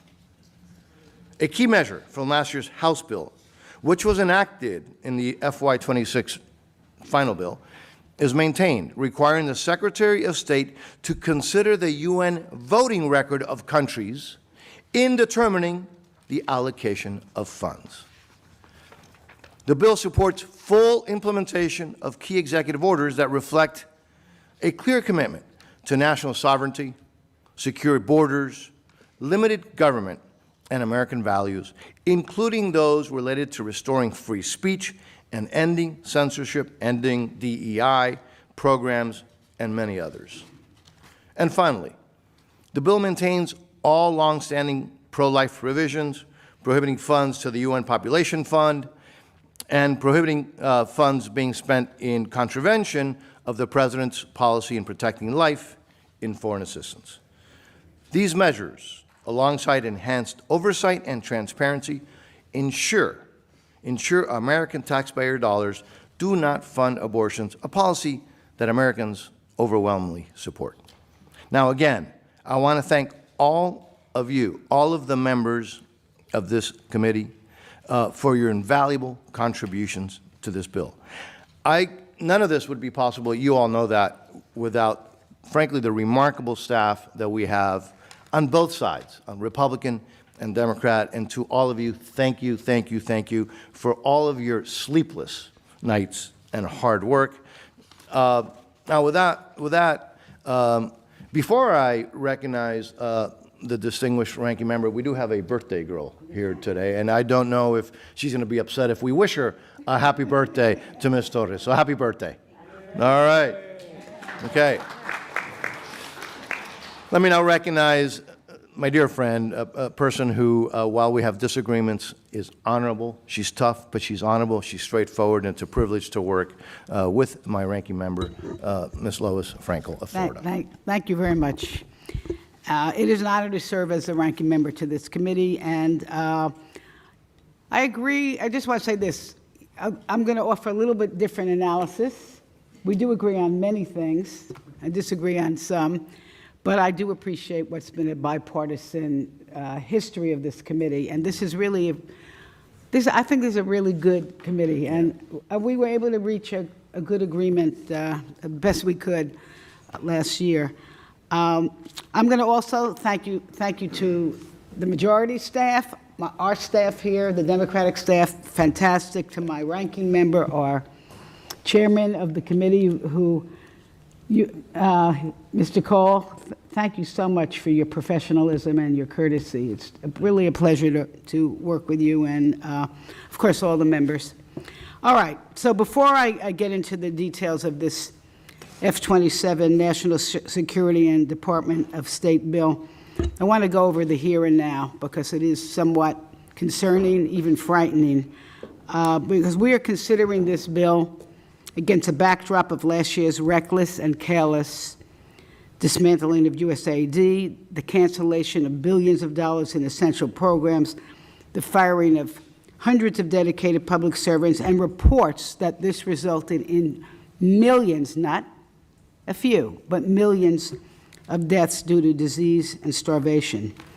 And now I think we worry a hollowed-out State Department lacks the capacity, expertise, and frankly the will to carry out the development and humanitarian programs that it was never built to manage. And I hope we can get more information on that as we go along. Programs that Congress directed and funded, support for women's leadership and economic empowerment, peace building, water and sanitation, food security, and family planning are being ignored. We are failing our efforts to stop the spread of disease. Right now, as we sit here, the administration is withholding the funding from Gavi organization that protects children around the world from malaria, polio, yellow fever, and more, and that has prevented more than 20 million deaths since 2000. We appropriated $600 million on a bipartisan basis the last 2 years. Not one single dollar has been released because of it's being upheld or held up by this anti-vaccine obsession of RFK. What is he butting into the State Department with his nonsense? And as a result, we've actually even lost our seat at Gavi's board.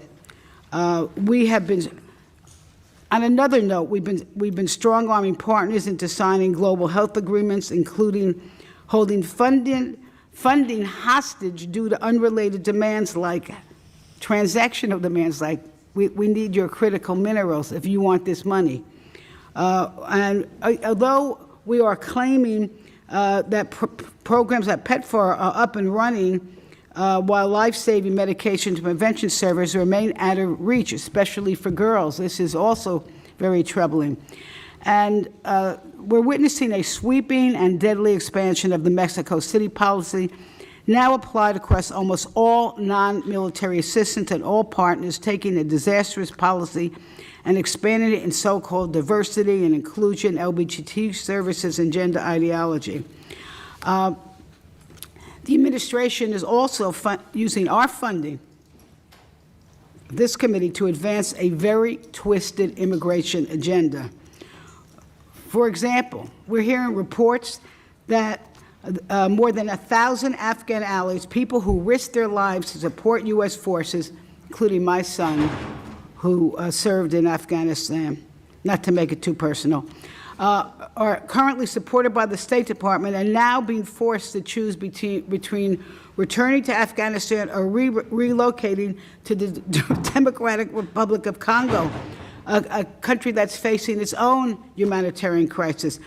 And every single day, there is a new story about the United States coercing countries to accept third-party deportees. According to a Senate report, the U.S. spent $32 million that we appropriated in this bill in payments to foreign governments with records of corruption and human rights abuses, such as Equatorial Guinea and El Salvador, to take deportees who have no relationship to these countries. And in the middle of this chaos, it's disconcerting that we are marking up our bill without a single hearing with the Secretary of State and without assurance that this administration is actually effectively spending the funds that we've already provided. All right, so now getting on to the bill. I know that you were waiting for that. I had to listen to you. But that's fun. He is a lot more dramatic, I will admit.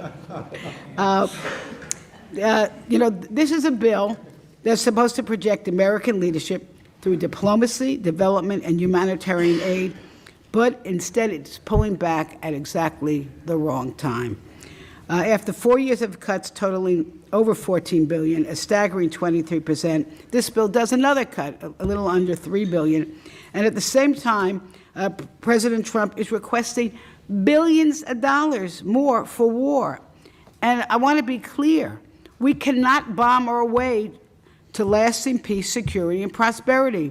And I've said this before, I'm going to say it again, and I know there are gentlemen and maybe some women who have served the military. I thank you for that. My son served in the Marines, was deployed to do wars, and I know it's important for the military to remain strong. But bombs and drones respond to threats. They do not prevent them. Soft power does, and that's what this committee is about. Diplomacy prevents costly and deadly war. Global health programs stop outbreaks before they reach our shores. Food aid and development programs reduce desperation that fuels extremism and migration. Alliances ensure we do not face threats alone, and this bill walks away from that strategy. It eliminates funding for the United Nations and UN peacekeeping at a time when participation in multilateral organizations could not be more important. It claws back $1 billion in humanitarian assistance at a time of widespread crisis and conflict and migration in Sudan, Ukraine, and the Middle East, where the latest regional war makes matters worse. This bill prohibits funding for UNFPA, cuts family planning, and reinstates an expanded global gag rule, threatening the health and women globally and shattering their chances for success. It zeroes out funding for strategic soft power tools like the U.S. Institute of Peace, the Inter-American Foundation, and the U.S. African Development Foundation. And it does nothing to help our already short-staffed diplomats, global health experts, and humanitarian responders while they're forced to do more with less. This is not leadership. It's reckless and makes us less safe. Because when we retreat from soft power, and I know that we have members on this committee who know this well, we create vacuums, and our adversaries, like China, are already filling them in. This should not be a choice between strength or restraint. It's about being smart and strong. Security at home is only possible with effective, robust engagement abroad, as well as our ranking member made yesterday, our own domestic funding, which we're not talking about today. If we want a safer America and a more stable world, we need both. We need the strength of our military and the power of our leadership. This bill fails that test. We can and we must do better. I do believe that we will do better, but in the meantime, as this is written, I'll be a no. Is that a surprise? Okay, I yield back. Thank to my dear friend, and I do. We have a great working relationship. I'm now honored to recognize the remarkable leader of the full committee, the distinguished chairman of the committee, Mr. Cole, for your remarks, sir. You're recognized. Thank you very much, Mr. Chairman. I'm going to make a couple of unscripted. This always bothers my press secretary. Unscripted and off the grid sort of remarks, and then I'll move to my formal things. First of all, I want to tell all of you on both sides of the committee, and particularly you and the ranking member, how much I watch all these committees very carefully, and whether we can get anything done really depends on the relationship between the chairman and the ranking member. And the two of you have a wonderful relationship, and a productive one, where you can differ and stay friends and chart to find the areas that in common we can go forward. If we have differences, that's fair enough. You know, Mr. Chairman and ranking member, as I'm watching and listening to your opening remarks, I'm looking around the room and people are smiling and laughing because that means coming to work in this subcommittee is something they enjoy doing and feel is very valuable. So that's a reflection on both of you and a credit to you. Now, Mr. Chairman, anytime I hear you talking, I always think about the Appropriations Committee. I think, well, you know, we kind of run on three things. When we're meeting, we run on Cuban coffee. When we're done with the meetings and we're evaluating what happened, what to do next, we do that over cigars and bourbon. And I want to thank you for participating robustly in two of those three. but it's true. I mean, the committee has to have a culture as well as you just operate by things, and the two of you, help make this a good and productive culture. Second, I remember when you became chairman of this committee, Mr. Chairman, and you changed the name. I remember thinking, okay, well, SFOPS has been around a long time, but the change you made reflected the changes you've made inside this committee. It has become much sharper and more focused in terms of working with our friends and, frankly, confronting our adversaries. So that change has been, I think, an important one, and I think it reflects an American first point of view. That doesn't mean America alone. That doesn't mean America not, but it does mean putting our own interests first and those of our allies, and understanding who our friends in the world are and who simply is not our friend and not going to be our friend, but is certainly going to take advantage of our generosity when and if they can. And you've reminded us of that. You've also added a focus that we have not had for a long time on the Western Hemisphere. And this is our neighborhood, and honestly, this is the historic home of many of our own people from other parts of this hemisphere. And knowing that their interest in this country, but beyond this country, in their former home, is important. It's not, our interests are not just Eurocentric anymore.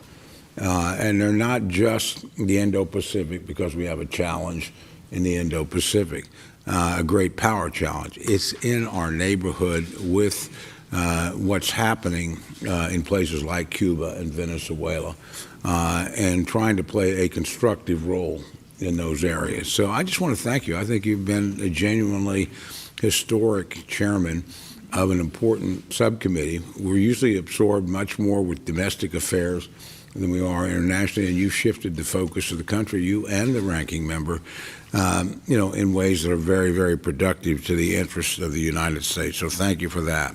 Now back to the formal remarks. I want to thank Chairman Diaz-Balart and thank the ranking member, certainly my good friend, Ranking Member DeLore, and all the members of the subcommittee for being here this morning. Our work on today's fiscal year 2027 National Security Department of State and related programs appropriations bill is a critical step toward further strengthening America's leadership on the world stage while upholding fiscal discipline. This legislation reflects a clear-eyed and unapologetic approach to our security and diplomacy efforts. It leaves no doubt that the United States will lead with purpose and strength at home and abroad, because America first does not mean America alone. The measure reinforces support for key allies while sharpening our overall focus. And I want to pause there and tell you, and the ranking member of the full committee and I have traveled together in places where the influence of this committee, Jordan and Egypt and Saudi Arabia, is really felt and really appreciated. And the changes that the two of you have made in terms of assuring critical allies that we will be there with them, was really reflected in the ranking members I visit, which was on the eve of an election and was meant to project the idea of whatever our domestic differences, we work together in terms of advancing critical interests around the world. You have done that on this subcommittee, and that's to your credit and your distinguished staff's credit and your members. So again, this reinforces support for our allies. We put American values into action by defending human rights, protecting religious liberty, and maintaining long-standing pro-life safeguards.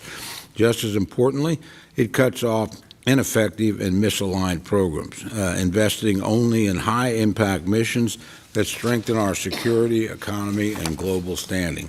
Freedom and democracy are not just ideals. They are priorities we actively defend through this legislation. Chairman Diaz-Balart has proven that when we move away from unfocused spending and toward targeted strategy, American leadership is stronger and more effective. So I want to thank him. I want to thank his distinguished ranking member and the majority and minority staff for their work on this bill. It's an exceptional piece of work, and I look forward to its consideration. With that, Mr. Chairman, I yield back. Thank you, Mr. Chairman. Look, so many people in the press and others were saying that the FY26 bills were never going to get done, and it was because of the leadership of of Mr. Cole and the distinguished ranking member who I'm going to recognize now. I've said that Yes, to you both have. of you You've been very kind. privately, Thank you. and I will again say it publicly. So it's just a privilege to recognize the distinguished ranking member of the full committee, Ms. DeLauro, for her statement. Thank you very, very much, Mr. Chairman, and I thank you and Ranking Member Frankel and the chair of the full committee, Mr. Cole, who indeed is a good friend, and it was a great trip. And I note in this bill that there were in regional efforts there, and applaud what we're doing with regard, as I say that particularly to Jordan, which is a very fragile economy, and we have maintained our commitment to Jordan, and I applaud you all for that. Let me also say a thank you to the subcommittee staff, Aaron Kolodziejski, Ed Edskorn, Laurie McNone on the minority side, and counterparts on the majority. Thank you all for your very, very hard work. I will be nothing but frank about my views of the bill. I think there's not, what you anticipate. This bill continues the Trump administration's, my view, abdication of American global leadership. It cuts humanitarian assistance. It slashes global health programs. It reneges on our commitments to our partners, and it surrenders our global influence to our adversaries.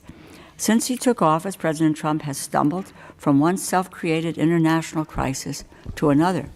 He dismantled much of our foreign policy and development infrastructure, leaving partners scrambling and our diplomats already stretched too thin, struggling to explain why the United States would abandon its commitments. He began a trade war with our closest allies, raising prices for American consumers and isolating us on an international stage. I would just say that the president has made enemies out of our good friends and our allies.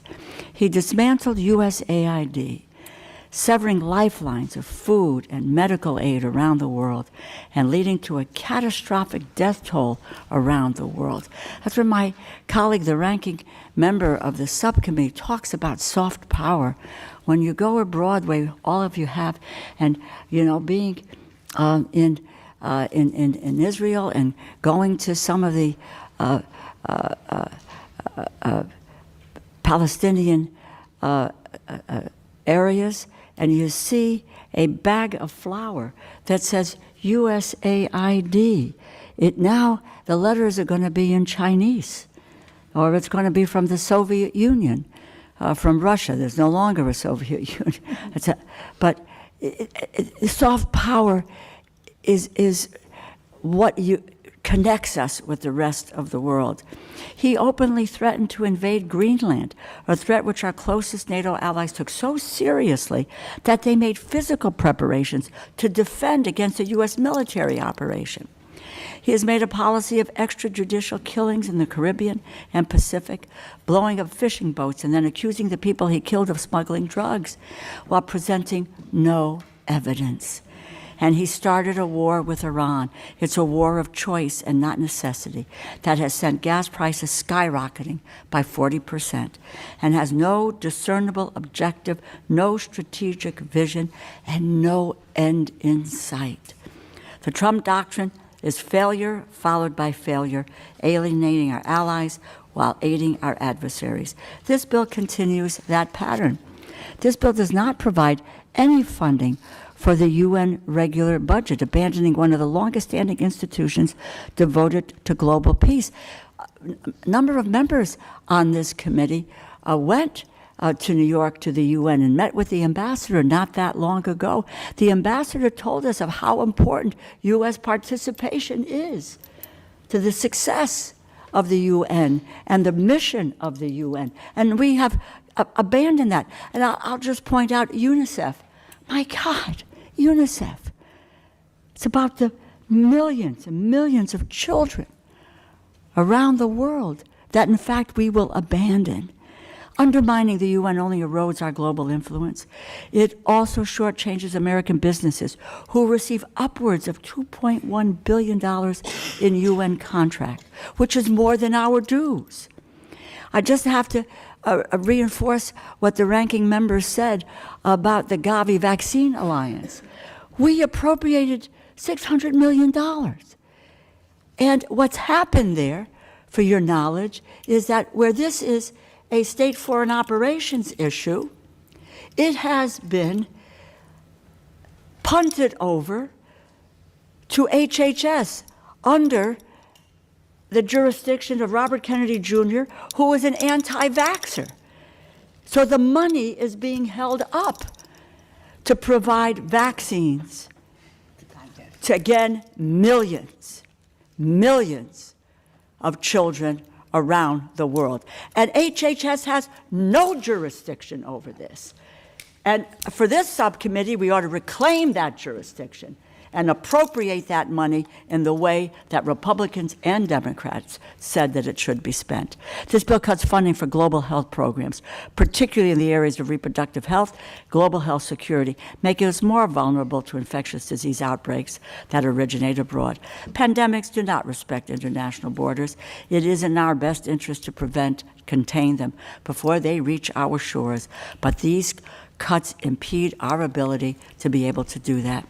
The bill threatens women's health around the globe, blocking any funds from going to the UN Population Fund. UNFPA is dedicated to reducing maternal mortality, including working to eliminate obstetric fistula, an issue I care deeply about. Preventing gender-based violence, extending family planning to women and girls everywhere. By failing to provide any funding for UNFPA, the conditions under which millions of women around the world live will only become worse. And eliminating this funding is a moral failure. The bill also eliminates all funding for the U.S. Institute for Peace, the Inter-American Foundation, and the U.S. African Development Foundation. Each of these programs strengthen our influence abroad, enable us to prevent crises before they arise, and build relationships with the next generation of global leaders. Taken together, the cuts in this bill surrender a great deal of global influence to our adversaries. For every step backwards we take on a world stage, they take a step forward, continually defunding the institutions that support America's international presence will have serious and lasting consequences. In little more than a year, the Trump administration has squandered decades of American global influence. This bill hinders our ability to reclaim any of it for years to come. It is remarkable the distance between how much we are willing to devote to war and how little we can spare for peace. I encourage my colleagues to oppose this bill. Work with Democrats. Let's craft a funding bill that strengthens American international leadership, not weakens it. Thank you, and I yield back. I thank the distinguished ranking member. Any other members wish to make opening remarks? Mr. Quigley? Actually, Ms. Meng. I'm sorry, let me recognize Ms. Meng first. You're recognized. Thank you, Chair Diaz-Balart and Ranking Member Franco. My constituents in Queens are facing an affordability crisis. Instead of addressing it, the president cut taxes for billionaires and is now proposing we spend $1.5 trillion on our military budget, paid for with cuts to health care and food assistance programs that help working Americans. He even said the other day, quote, "It's not possible for us to take care of daycare, Medicaid, Medicare, all these individual things. We have to take care of one thing, military protection." Mr. Chairman, I don't think we need a $1.5 trillion military budget. I certainly don't think we should be cutting health care, food assistance, and our national security budget to pay for it. In fact, it may shock my constituents to learn that, according to estimates, we have likely spent more on the Iran war over 40 days than this bill proposes that we spend on programs that prevent war over the course of a whole year. This bill proposes a 6% cut to our national security budget, further cementing America's retreat from the world while ceding ground to our adversaries and threatening our national security. It would also rescind an additional $1 billion in life-saving humanitarian aid. According to estimates, existing aid cuts, including the destruction of USAID, have already led to more than 760,000 preventable deaths. and are projected to cause up to 23 million preventable deaths by 2030. After this administration's attacks on birth control, this bill would further harm the world's women and girls by cutting life-saving international family planning programs. I'm also deeply troubled that this bill further entrenches the administration's new expanded global gag rules, which treat women, minority communities, and LGBTQ+ communities like America's enemies. These communities look to America as a beacon for freedom and human rights, while our worst adversaries target and repress them. We should not do their bidding. We can't cut programs that keep people healthy, safe, and fed to prioritize a military budget that has already received record funding. For these reasons and others, I cannot support this bill as written. I hope we will work to improve it through the markup process. Thank you, and I yield back. Thank you so much. Any other member who wish to make opening remarks? Okay, Ms. Torres. Thank you, Chairman. In this subcommittee, we have always known that America alone is not America first. But we see in President Trump's budget money for war, but not for peace. And I see in our bill a choice to put isolation over influence and chaos over the rule of law. We have a war spiraling out of control with no end in sight. And in this subcommittee, we have an opportunity to fund peace. It is an opportunity to fund partnerships, an opportunity to fund economic growth and safety that will help America for a generation.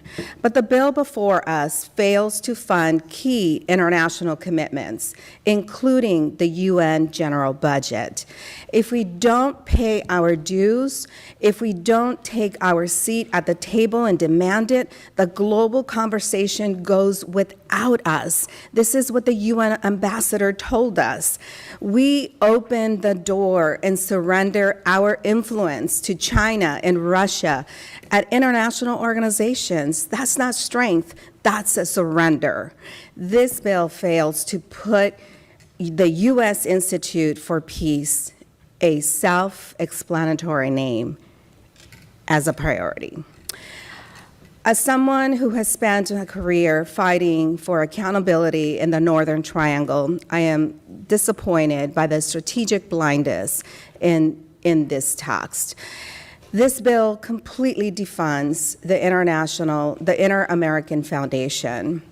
We should be talking about results, not rhetoric. In El Salvador, Guatemala, Honduras, and Mexico, the IAF grantees successfully reduce youth participation in narco-trafficking, criminal activity, and migration. One program alone successfully reduced criminal activity among participants by 90%, a proven cost-effective defense against the migration and crime we claim to want to stop. Eradicating the programs that reduce narco-trafficking while this administration pardons and releases convicted narco-trafficker and former president of Honduras, Juan Orlando Hernandez, convicted, by the way, by a jury of Americans, is a complete slap in the face to our constituents who've lost loved ones to addiction. To my colleagues across the aisle, American businesses are coming to us behind closed doors because they're terrified.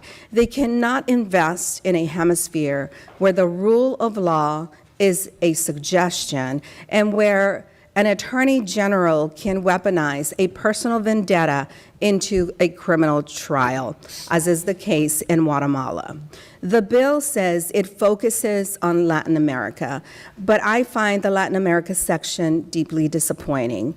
We need a bill that fights corruption, upholds the rule of law, and includes in the bill text important limits on funds to ensure that we are not turning over taxpayer dollars to corrupt individuals, and that provisions that were once bipartisan and championed by Senator Rubio. This is what he worked on and that I worked on with him.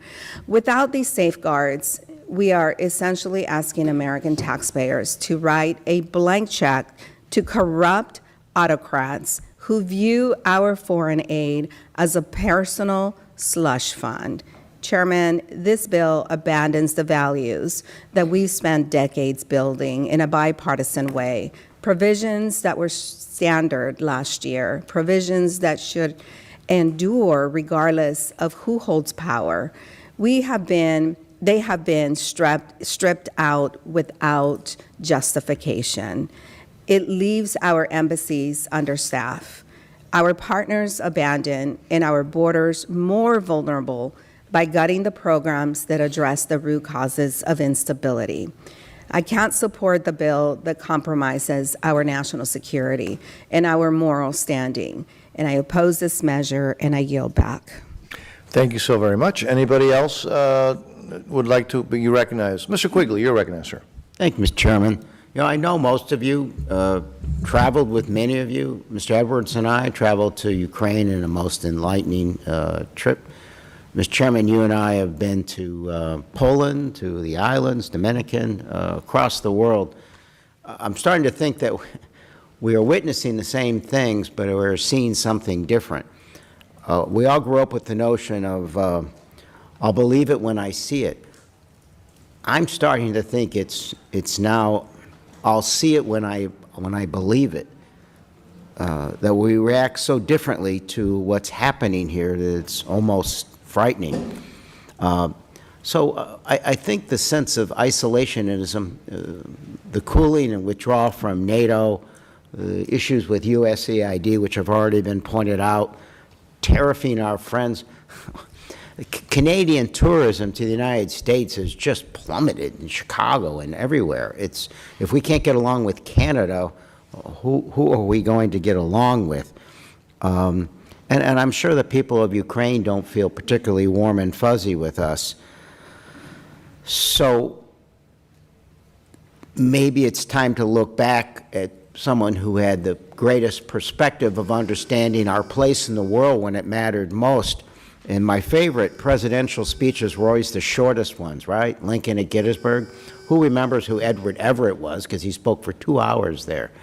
But FDR's last inaugural was at the White House, at the South Portico, and he only spoke for 6 minutes, 556 words. But I think he captured the essence of this moment, as well as he captured the essence of that time and all he had been through with the isolationist. He reminded us that we have learned that we can't live alone at peace, and that our own well-being is dependent on the well-being of other nations far away.